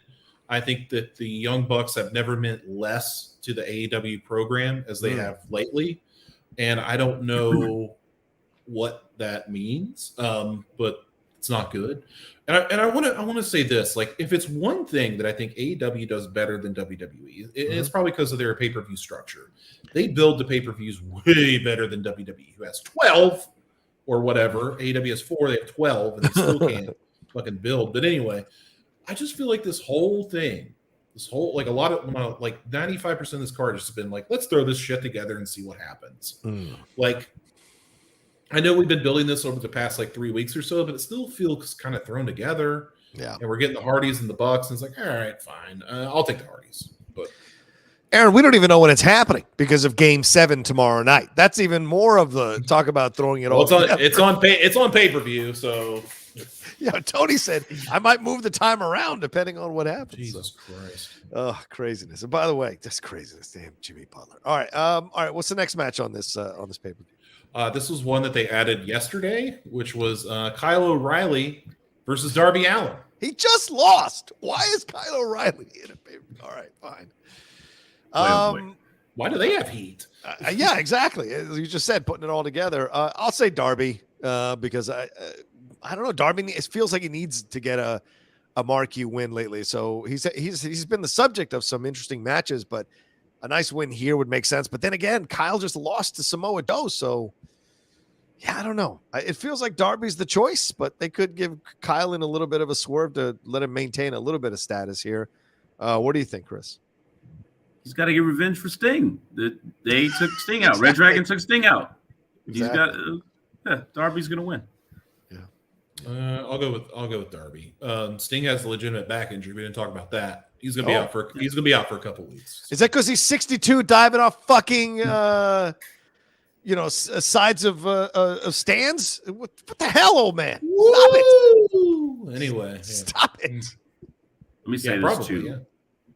Darby Allin is over. Oh my God. Of course, for sure. He wrestled on Dark. As soon as that damn guitar strum started happening, I mean, people lost their shit. Darby is a star. They made you gotta have him on your biggest show. You gotta have him. Yeah, of course. Poor Kyle O'Reilly.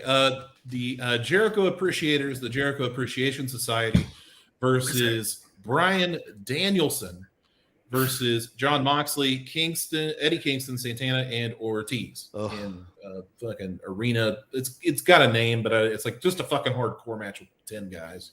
I forget what it's called. It's called like Arena Assault or something like that. Sure. I'm not even shitting you. That's what it's called. Chris, what do you got? Oh, Jericho Appreciation Society. This is why. Really? You think it's not a pure? Wow. He's a wizard. First of all, he has the power to throw fireballs. How do you beat that? How do you beat it? And then also, here's why they lose. Here's why BCC loses, because it's not a pure BCC versus Jericho Appreciation Society. Oh, because Eddie and Santana and Cruiser. There's those other guys. Wheeler, you did something there, Yeah, like Buddha could easily just pin of anybody. If this was WWE, you would just look at the lineup. That guy's taking the pin. You know what I mean? And so I think this is that situation. I don't know if they were expecting the Jericho as a wizard thing to get over, but it got over. So you kind of need to run with it at this moment. And yeah, man, fucking Jericho, doc. I heard some great things about him over the course of last night. But Jericho appreciate. So I appreciate Jericho more. So yeah, Jericho appreciation. You might have turned me around on that. I hadn't thought of, the fact that it's not a straight BCC versus JAS match and that you've got these other elements involved. Yeah, okay, so maybe Jericho Appreciation said maybe Eddie eats the win or eats the loss or the pin on this one, possibly. So, okay, I could see that. And I do like the name though, Anarchy in the Arena, Aaron. Yeah, I do like sorry, the name. Anarchy. So, what do you think? I do. I like somewhat of the Jericho appreciators. I'm not going to call them what Cornette calls them, but I think that 2.0 is really like Team 2.0 or Daddy Magic, Matt Menard, and Angelo, whatever that guy's name is, Angelo Parker. They're great. I think they're hilarious and hysterical. I look down the list and I see who's going to take the pin from the other team. I'm like, Ortiz. So whoever, I think the Jericho team will win, and they will pin Ortiz. Wow. That's who I would take the fall from. What is your all? Okay, I don't hate Latinos. I'm just saying. Somebody gonna have to. No, but I'm someday you're gonna have to explain to me why you all rate Kingston so highly. Anyway, all right. Because he can talk. Yeah. And people love him and get behind him. He's got a story you can get behind, John. I went to 7-Eleven and heard a guy talking the same way. Hey, why don't you read his article that he did in The Athletic, and then you come back and talk to me, sir? Fine, I will read it. I subscribe to The Athletic, so I will. There you go. All right, there you go. What's the next match, man? Oh boy, you know what? I'm going to skip it and come back because I want to talk about it more in depth. Okay. This was another one they threw together yesterday. Scorpio Sky, Ethan Page, and Paige Van Zant making her in-ring debut, I guess, versus Sammy Guevara, Ty Conti, and Frankie Kazarian with the stipulation that I know. There's more. If Kazarian and Sammy's team do not win, neither Sammy nor Kazarian can challenge for the TNT Championship. It wasn't clear if it was ever again or as long as Scorpio Sky holds the title. Either way, what bliss. Who you got there in this one? Go ahead, John. No. Please take it, Chris. Go ahead. I audibly in the arena when that was announced went, what do they get if they win? Like, as I said, as loud as human, like, okay, if we lose, we don't get a thing. What's in it for me? Like, why would I take that risk to win a fucking triple threat match? Like, you know what I mean? Yeah. It didn't make sense at all in the situation. But so I guess that means they gotta win, the Ty Conti team, because they have everything to lose, nothing to gain. So it makes it's weird booking to put them in that position. So, and yeah, you're right. It wasn't clear. It was like, never again, as long as the champion and it's the result, or just never, like, which again would make no sense. So I think they kind of put themselves into a corner there. So the only way to fix it is because, I mean, look, obviously Sammy's going to get another shot at the damn belt. They saw what they did with Cody, where he couldn't challenge for the world title, and it stifled him creatively quite a bit there. I don't think they'd make that same mistake again. Hopefully they wouldn't make that same mistake again. Even though I'm hearing that the audience of one in AEW really likes Tay and Sammy. Not the case for a lot of people backstage, but I mean, it is what it is now, isn't it? Yeah. And shout out to the Lakers belt, TNT belt, with the 8 and the 24 on the strap. Well done, Scorpio Sky. SCU for life. I don't know. They've been doing such a great job of trying to get Paige Van Zant over recently, even more so with the videos and stuff. So and Scorpio Sky, they made such a big deal about announcing his belt. So it seems odd that they take the loss, but yeah, it does feel like they're gonna give them the loss and have Kazarian and Guevara and Tay Conti win, because I mean, Tay Conti and Guevara are just, that's attention. That you get a reaction from the fans of those people. So that makes the most sense. And maybe I should take back some of the stuff I said about Kazarian the other day, because I watched that promo there where they were destroying the belt and shit. It was good. He was good. So I give credit where credit is due. Maybe I need to take a little more time, maybe to reassess Frankie a little bit, but I liked what he did in that promo. So let me see what he does in this match here. But I've never found him that interesting, and so we'll see. But but I think the Tay Conti highlights. I think the Tay Conti Guevara situation is what overrides everything. And Paige is still green enough that she could take a loss and it's not a big deal because she'll probably have a really great moment or series of moments with Tay Conti. So yeah. So in the end, yeah, it feels right that Guevara and Conti would win. You know the size of balls you would have to go into a fucking MMA dojo like American Top Team and just start breaking shit. True. When the person, and this is I don't mean this offensively, but the only person in your group that's like an actual MMA practitioner is Tay Conti, who's a fucking black belt in jiu-jitsu. Holy shit, that took some balls going to old Coconut Creek, Florida, and destroying American Top Team's belts there. The BMF title, not officially recognized by the UFC, by the way. Right. But I would have stole that belt too. So right on. But yeah, I don't care. I kind of hope that their plane gets delayed on the way there and they can't make the show. So I'm going with I'm gonna go with Tay Conti and Sammy and all them, even though I'm gonna hate it. Yeah. But yeah, shout out to the Lake Show title. Looks great. Yeah, fair enough. The way you booked this correctly. Ethan Page turns. You got to. Ooh. The way to book this correctly, is Ty and Sammy win, and then Masvidal and the rest of America's Top Team come and beat the shit out of everyone involved with their title belts. That's the way you do that, and go home happy. Okay, you got the win, but at what cost? I think that would be the most entertaining way to end that. Is that Masvidal climbing over the fence, Tony? What is happening? Oh my God, it's over.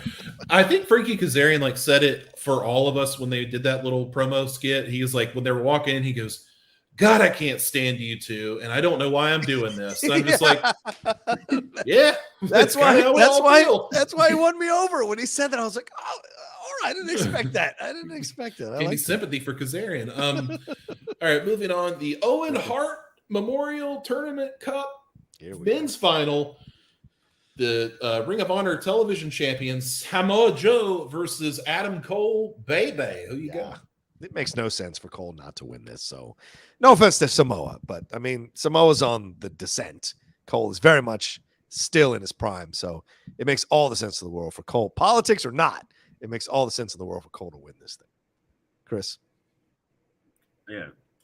Samoa. Nope. Did we lose? Lose. And you guys hear me? We lost you a little bit. Can you repeat what you said? Oh, I said that Samoa Joe, the current Ring of Honor. Oh, lost you again. Adam Cole's going to win. Adam Cole's going to win. Okay. We got there. Jesus Christ. We made it happen. Chris? Yeah. I think we're running out of internet for Chris. We got to get going. All right. Aaron, what do you think of this one? Adam Cole. I'll just keep it brief. Adam Cole. Yeah. Seems logical. All right. It's got Samoa Joe has a 7-foot Indian to look out for. So anyway, the Owen, it's true. The Owen Hart Tournament Cup Women's Final. Brit Baker versus Ruby. I don't care. Who you got? I mean, Brit Baker seems logical, but I'd love a swerve here where she turns heel and wins this fucking thing. It would be great, but it seems like Brit Baker is the choice. Chris? I don't know if Tony can ignore the heat that happened last night and maybe he just has to run with it. Because again, fucking Rose's face. And I don't know. I'm Soho. You going Soho? Doing it. All right. This is what I would do. I would have Brit Baker win, and then I would make she and Adam Cole the Sammy Guevara and Tay Conti that you actually care about. Like, oh man, they both won the tournaments. They come out there with their trophies or their belts, and they're just fucking insufferable. Just like, we won the belts. Like, we're the best power couple in the business. They take that Ty and Sammy, and they take the Cody and the Brandy and the Stephanie and the Triple H and all these power couples, and they kind of mold it into one and do their own thing. That's what I would like to see. That could be good. I hope that would happen. So I will go with Brit Baker and Adam Cole to win both of those. Okay. tournaments. Just want to give credit to Gramash, who said, "I said last week Ruby is winning." Okay, Gramash, you go. Okay. We'll get. Cl- I didn't Clarissa- forget about your super chat. We need to go over this week. Yeah. I got it. Clarissa said, "I'm sticking with Ruby." Dave Langer saying Ruby is winning. Jamie Hayter is costing Britt the match to start their feud. Yeah, I mean, Hayter came out during the Tony Storm match, so that could be interesting. Ruby, don't care. All right, our next match is for the TBS Championship. Another match that was just kind of thrown in here. We have the champion Jade Cargill versus the Dark Orders, I guess. Anna Jay. Thoughts here? Whatever, man. Cargill wins. I don't need to say more than that. Chris? Jade, all day. Chris And Jade Statler already has beat- to one beater. Yes. And Jade already beat Anna Jay for the title, so what the fuck are we doing? I thought Anna Jay should have won the tournament. Like, I think she should have been in it and won it. I think it would have given her a nice boost. But whatever, don't listen to me. But Jade Cargill will eat her alive. Okay. All right, our next match is for the AEW Tag Team Championships. Another match that was kind of thrown together. It is the Jurassic Express, your champions. That is Jungle Boy and Luchasaurus with Christian, the commentator Cage, versus Swerve Isaiah, or not, Shane Swerve Strickland and Keith Lee versus Ricky Starks and Will Hobbs. A triple threat tag team matchup here. I'm going to let Chris go first on this one. Shit. this is tough. This might be the toughest one. Yeah, this might be the toughest one. If it's me, I'm going with the black guys, obviously. But Give me the black guys. Yeah, I like it. 100%. Ricky Starks. I don't know. You know what I smell? What's How that? dare you here? Yes. Maybe Christian finally turns on Jurassic Express. Come on, they've been setting it up forever. Why is he hugging Jungle Boy and shit after these matches? What the hell is all that? We all go to sleep. I mean, it's like patting him on the back, and it's okay, you lost, blah, blah, blah, blah. What? No. He's going to turn any day now. This might be it. And like you said, Swerve is just proving himself to be so damn good. And the tag team division needs to be shaken up anyway. Like, Jurassic Express is over, but you forget about them as the champions on a regular basis. Maybe Swerve and Keith Lee can change that. So, why not? Give it to them. Yeah, I mean, my default choice originally was Jungle Boy and Luchasaurus, but, as you were mentioning Keith Lee earlier today on the show, Aaron, I was just thinking to myself, I mean, if he needs the shine, take a little bit of the shine with Swerve and get this victory. You stay in AEW's the fans' minds. So, yeah, this makes sense to me that Keith Lee and Strickland could get the victory with over Luchasaurus and Starks and Barras Hobbs. But, I mean, it would be kind of a great swerve for Starks and Hobbs to win this thing. No one expects those guys to win this thing. So, could be interesting. But, yeah, I'm going with Keith Lee and Swerve. I have a real problem with what Chris Taylor said in the chat. He said, "Wait, you don't bet on black in Vegas, though." As Nino Brown once said, "Always bet on black." And I'm going with Ricky Starks and Will Hobbs to win these tag team titles. Damn! And I think what we can get out of this, if we try, is Will Hobbs and Ricky Starks in the back area run into a fellow member of Team Taz named Hook and his new partner, Danhausen. And then we get this odd thing of Danhausen's like, "Oh, that's gold. That's pretty. We should get some of those." And then they fight each other. And then we have dissension in Team Taz. I don't think I've ever seen a tag team, well, at least in recent memory, like the Jurassic Express, that are probably the 4th, 5th, maybe 6th most interesting team in the company, and they're the champions. Like, I would put FTR, the Bucks, the Hardys, all above them in terms of entertainment. And I'm just like, these guys shouldn't be the champions. They're the wrong champions, but whatever. Starks and Hobbs, boats and hoes. Didn't Palumbo and Badass Billy Gunn win the tag team title? Palumbo, yeah, man. Billy and Chuck. Billy and Chuck. Talk about the 6th or 7th best tag team. You better shut your mouth. With Rico? Are you kidding? Great. Former American Gladiators champion Rico Constantino? Oh my god! Speaking of Billy Brandon. Gunn, that dude is a fucking monstrous in person. He's so big. They did a little thing with him and Max Caster and Dante Martin and the Ass Boys, and he was the biggest dude in the situation, and he wasn't wrestling, and I was just like, yo, he is massive in real life. Holy shit! It took me by surprise. Huge. That's really all I got. He's fucking huge. Yeah, he is. Let's go with the next match is the AEW Women's World Championship match, although you wouldn't know it. Thunder Rosa, the champion, although you wouldn't know it, versus Serena Deeb, the professor. Thoughts on this one? There's no way Rosa isn't winning the match, and this has been one of the most flaccid buildups ever. Yet again, letting her down. Serena Deeb is just I get it when you can botch in the ring, but botching on the mic is something new. So the consistency which she botches on the mic, it just is terrible for someone who really wants to be a champion. It's tough to see. So no way. Thunder Rosa destroys her, wins this whole thing. It might be a good match, but I don't think fans are going to be that into it. So, yeah. Chris? Yeah, it's one of those things where you're hungry and there's all of these things that you like. Oh God, you know what would be good? Oh fuck, they're closed. Oh, that would be they're closed too. Mm-hmm. I don't know. I guess I'll just get this fucking leftover pizza or whatever. And that's kind of what it is. Like, it's gonna be good, but it's not. You know, you're not that excited about it. It's gonna be a good match, and Rosa is gonna pick up the win. Swerve, bro. I think that they give it to Serena Deeb. What? I think you have to. What's the logic here? I want to hear this. What the fuck is the logic in booking it? Because it's been shit. It's been shit.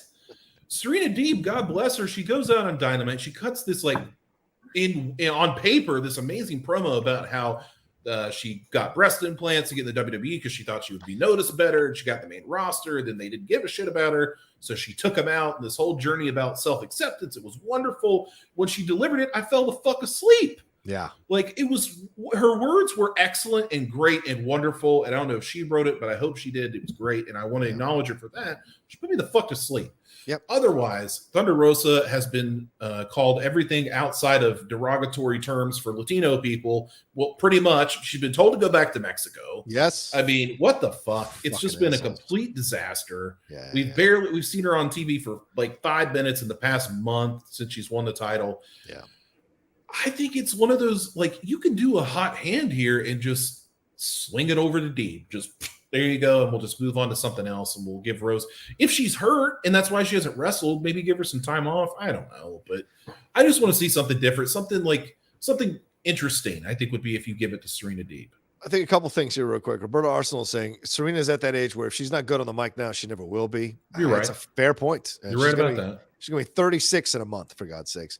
But this idea, Chris Taylor said Dustin Rhodes, heel turn on Rosa. I have no idea what you're talking about. Well, I mean, they brought Dustin Rhodes into that promo with Serena Deeb. She said to him, you took a side, you chose her over me, blah, blah, blah. Could be interesting. If you want your victory, Aaron, that could be the way they go. That makes sense to me, because otherwise it doesn't make sense to me at all. Because if you take it off the belt take the belt off of Rosa after all the shit she endured, you're essentially reaffirming what these people felt about her by doing that against someone like Serena Deeb. You know, that's just my thoughts.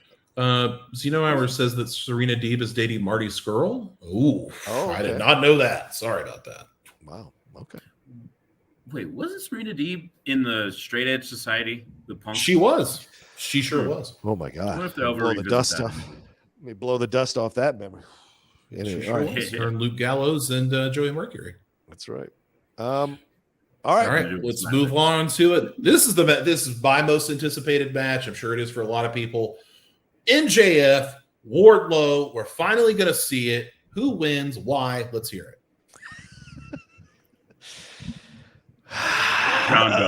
Go. All right, fine. Wardlow wins. But I can't even say that. I can't even fucking say that. Here. Collect yourself. Let me go ahead. Go ahead, please. Wardlow wins. Okay. And not only does he win in less than 3 minutes. Oh, he wow. fucking murders MJF. You think it'll be a squash job? Okay. It's going to be a Goldberg job. He's going to fucking destroy MJF. He's going to symphony powerbomb the shit out of him immediately. Wow. And then he's going to win. He's going to dominate. And then we're not going to see MJF for a while. And then I think Wardlow may be on his way to a championship, the main strap. And then maybe we see MJF come back, get that dub back against Wardlow, and that's where MJF becomes the champion. Okay. But I think if you want to do this the right way, if you want to do this a smart way, Wardlow kills him. Wow. Okay. All right, fine. That I can buy. There's no way that's happening, but I can buy that. I just think there's no other. I just think Wardlow wins because the buildup has been so incredible, and getting him the victory has been fantastic. But what do you do next after he beats MJF? Though, is Hangman Page on the horizon, or Punk if he wins? Like, what's the next step for Wardlow? Because he is your champion in waiting. He is absolutely your champion in waiting. So what do you do with him after this? So I think even more so that makes sense that he would get the victory here over MJF because they want to keep going with the buildup on him. So yeah, I get it. I'll take Wardlow. Chris?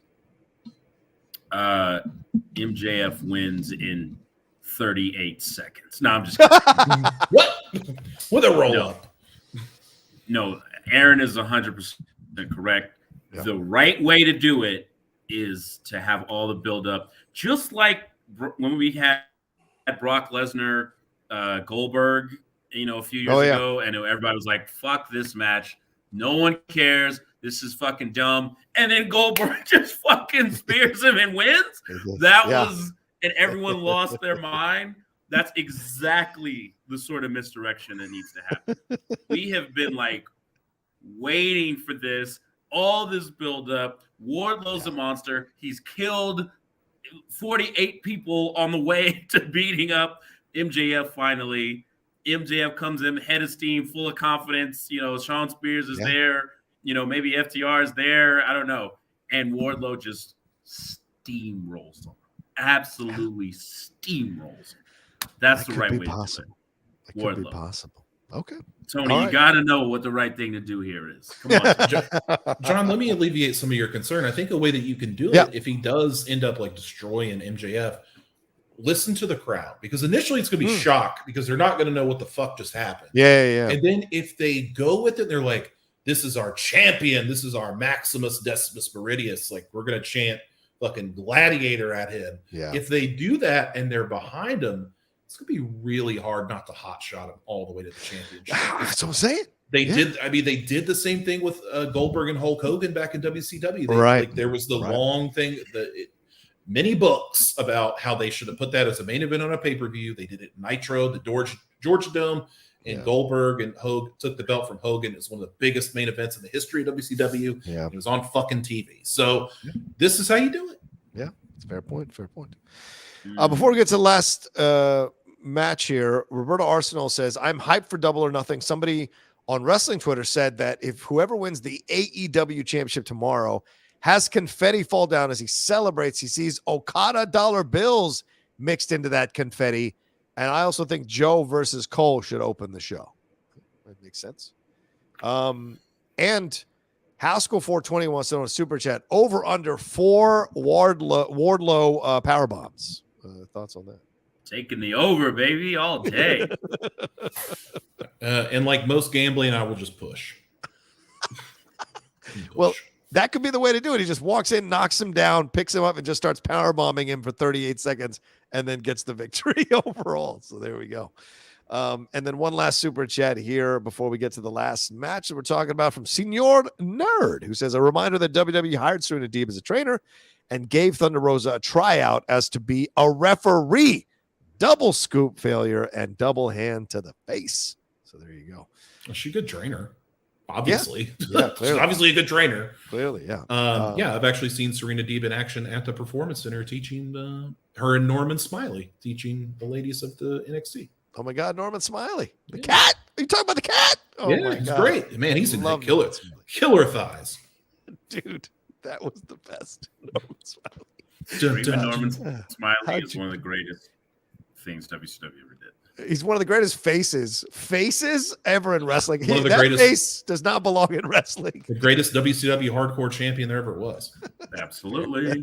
Absolutely. All right, let's cap it off. Our main event of the evening. We're going long. Sorry. Yeah, that's all right. It is for the AEW World Heavyweight Championship. It is the Hangman Adam Page, your champion, versus former UFC champion, former UFC fighter, former WWE champion, CM Punk. Mr. Phil Brooks, what do you think here on this one, guys? I'm throwing it to Chris because you threw me under the bus for MJF and Wardlow. So go ahead, Chris. What are your predictions on this one? My head says CM Punk. My heart, though, also says CM Punk. But I don't think that's what they're going to do. Okay. After that promo, it feels like, all right, it feels like Paige is going to win, and then there's going to be a rematch. That's what it feels like. And yeah, I think that's what's going to happen. Yeah, I think Paige is going to win. I think he's going to win, and then maybe Punk turns. I think that's where we're going. I have Punk winning by turning heel. I think he turns heel in the match, decimates Hangman Adam Page in some way, and there's got to be a swerve somewhere, and takes that belt, and then delivers that promo saying, Page was right, blah, blah, blah, blah, blah. And then, as you said, Chris, the rematch is the next pay-per-view. But I could absolutely see that. And why not? Why not? Tony, you haven't done a great job booking the Hangman situation. He's done great matches. It just hasn't 100% got over. All right, let Punk run with the belt for a few months. Let's see what the reaction is from the crowd. Put him in these matches with Hangman Adam Page, tag team matches, 6-man tag team matches. Nothing where you have to face one-on-one. And then set up the rematch down the road at the next pay-per-view and see what that reaction is like. And have a run with Punk being a heel, turning on the fans, saying all this stuff you guys bought it hook, line, and sinker, you suckers, all this shit. It would really work. It might work, rather. And so I could see that happening. So that's what I'm going with. And look, Hangman may absolutely win this, and this is just him, Punk helping to put Hangman over. But it would be interesting to see Punk win this thing. So that's what I'm going to go with. Aaron? I'm of two minds because I think it could go that way. Like he kicks him in the balls or something and gets a victory, and then he's grabs the microphone and says, "Yeah, you were right, bitch," and then throws it at him. Or he could win. CM Punk could win. I think CM Punk's winning regardless. CM Punk could win straight up, and then after the match is over, Hangman's like, "You know what? I was fucking wrong about this guy." Goes to hand him the belt, and CM Punk kicks him in the balls, and then he says, "I kicked you in your cowboy dick. How you like that cowboy shit?" And then. Stuff like, don't really say that. He's way more articulate than I am, but just like something like that to where that's how you end is with CM Punk, just like, ha, ha, ha, ha. And then he comes out and cuts a heel. CM Punk as a heel is the best CM Punk. Of course. So to have him come out on Dynamite, the first thing, come out and just do the old Conor McGregor, listen, I want to apologize for my actions at Double or Nothing. I'd like to apologize to absolutely no one, and then just go on from there. CM Punk should have been the champion long ago. If Hangman Page wins, if that's the logic, then he's beaten Omega, Danielson, Archer, Cole, and now Punk. Where else has he got to go? Yeah, that's a good. So point. He's been super mega champion. What? I don't know, dude. It's time to cut him down a peg. Sorry. Go ahead. All right. I have to change the Punk. Let me tell you why. Look, your internet finally cleared up 2 hours into the show, and now you're ready to deliver. It's all right. Go ahead. Let me tell you why. We are in May. We only have a couple of days left of May. Yeah. We've seen the Summer of Punk twice. We saw it in Ring of Honor. Yeah. We saw it in the WWE. It's currently the summertime. Dare I say, is it time for Summer of Punk 3? Has to be, right? Has to be. So because of the season, I'm picking CM Punk. Wow. Wow. I didn't think about that till just right now. I looked outside. The sun's coming up. I mean, I raised my shades, but I see the sun. It's hot out here in Vegas. Summertime. Punk and Summer is the champion. That's just what it is. Summer of Punk, summer of John Cena over in the WWE side because we're getting him back. So, yeah. We do have to talk about. We blew off Gramash last week. Let's do this quickly. Give me 2 matches that you would like to see at Forbidden Door because we blew them off. I'm going to go first. with. Why don't you go first? Yeah. Okada, CM Punk. I think that sets it up pretty nicely. The confetti thing's a bit interesting, but we'll get there. Okay. And then I would like to see Will Ospreay versus Pac versus Dante Martin in some sort of triple threat craziness. There's 2 for you right there. Jesus. Chris, do you have anything that leaped to mind? Oh, why am I? Oh, yes. Zack Sabre Jr. versus Bryan Danielson all day long. Okay. I'd want to see them wrestle for 3 hours straight. And then, Okada Punk. Gotta happen. Oh. It's not gonna be Kota Ibushi, I'll tell you that. No. That's nasty over there. Did John freeze? Or is he just not moved? I don't know. I don't know what happened. He is also still if he isn't frozen. Okay. Our good friend Juice Robinson, I'm sure, is going to get something in the fray. Maybe we get Juice Robinson versus maybe Scorpio Sky. That'd be something I'd be interested in. I'd be interested in FTR versus the Gorillas of Destiny. I'd very much like to see that. He was all the way gone. Will Ospreay versus a variety of guys. He's back. All right. What do you got? Son of a bitch. You were thinking hard. I was. I like Adam Page versus Will Ospreay. Anybody else in on that? Or has that been said already? No, it hasn't been said. That's interesting. Yeah. Right? I think they match up well. But what about Malachi Black taking on Kota Ibushi? Oh, it's not going to be Ibushi. He's going to be the fuck out of there. Yeah, I guess he's going to be gone by then. He's going to be gone. All right. Just throwing stuff out at the possibilities. Because I don't mind Hangman Page versus Naito. There you go. What about Okada versus Punk? Is Okada versus Punk? That's the one, I think. Right? That's the one, yeah. Yeah, you got to have that. Sammy. I think Sam has got to be part of this, right?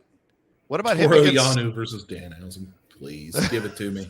Yes, injected in every vein I got. Yano and Danhausen. Yes.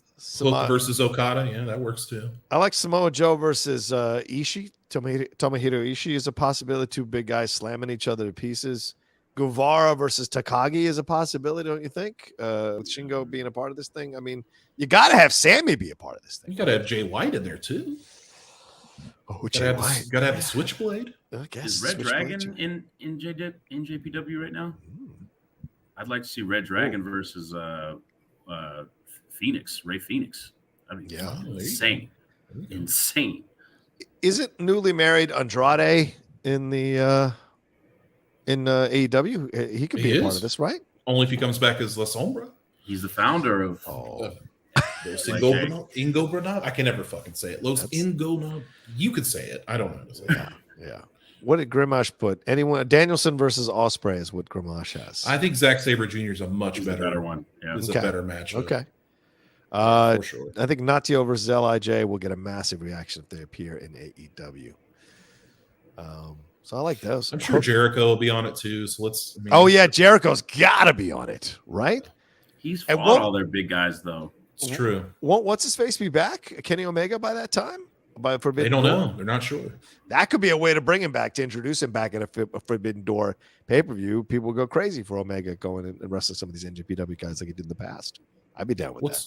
I know he's not in NJPW, but what's the guy that ran FMW? What's his name? Fucking I keep forgetting. The deathmatch guy.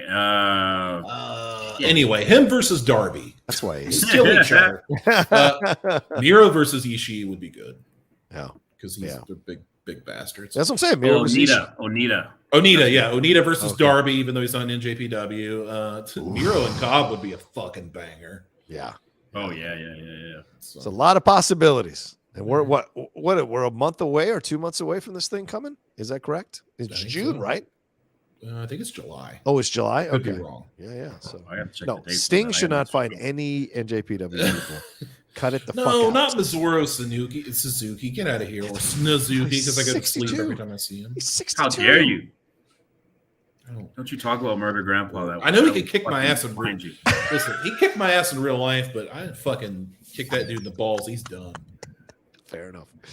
I'd All watch right, let's get it. Liger versus Sting. I'd watch that. Jushin retired. Lager? Oh, yeah. I would see that old school Jushin Lager versus He's Sting. That'd be great. retired.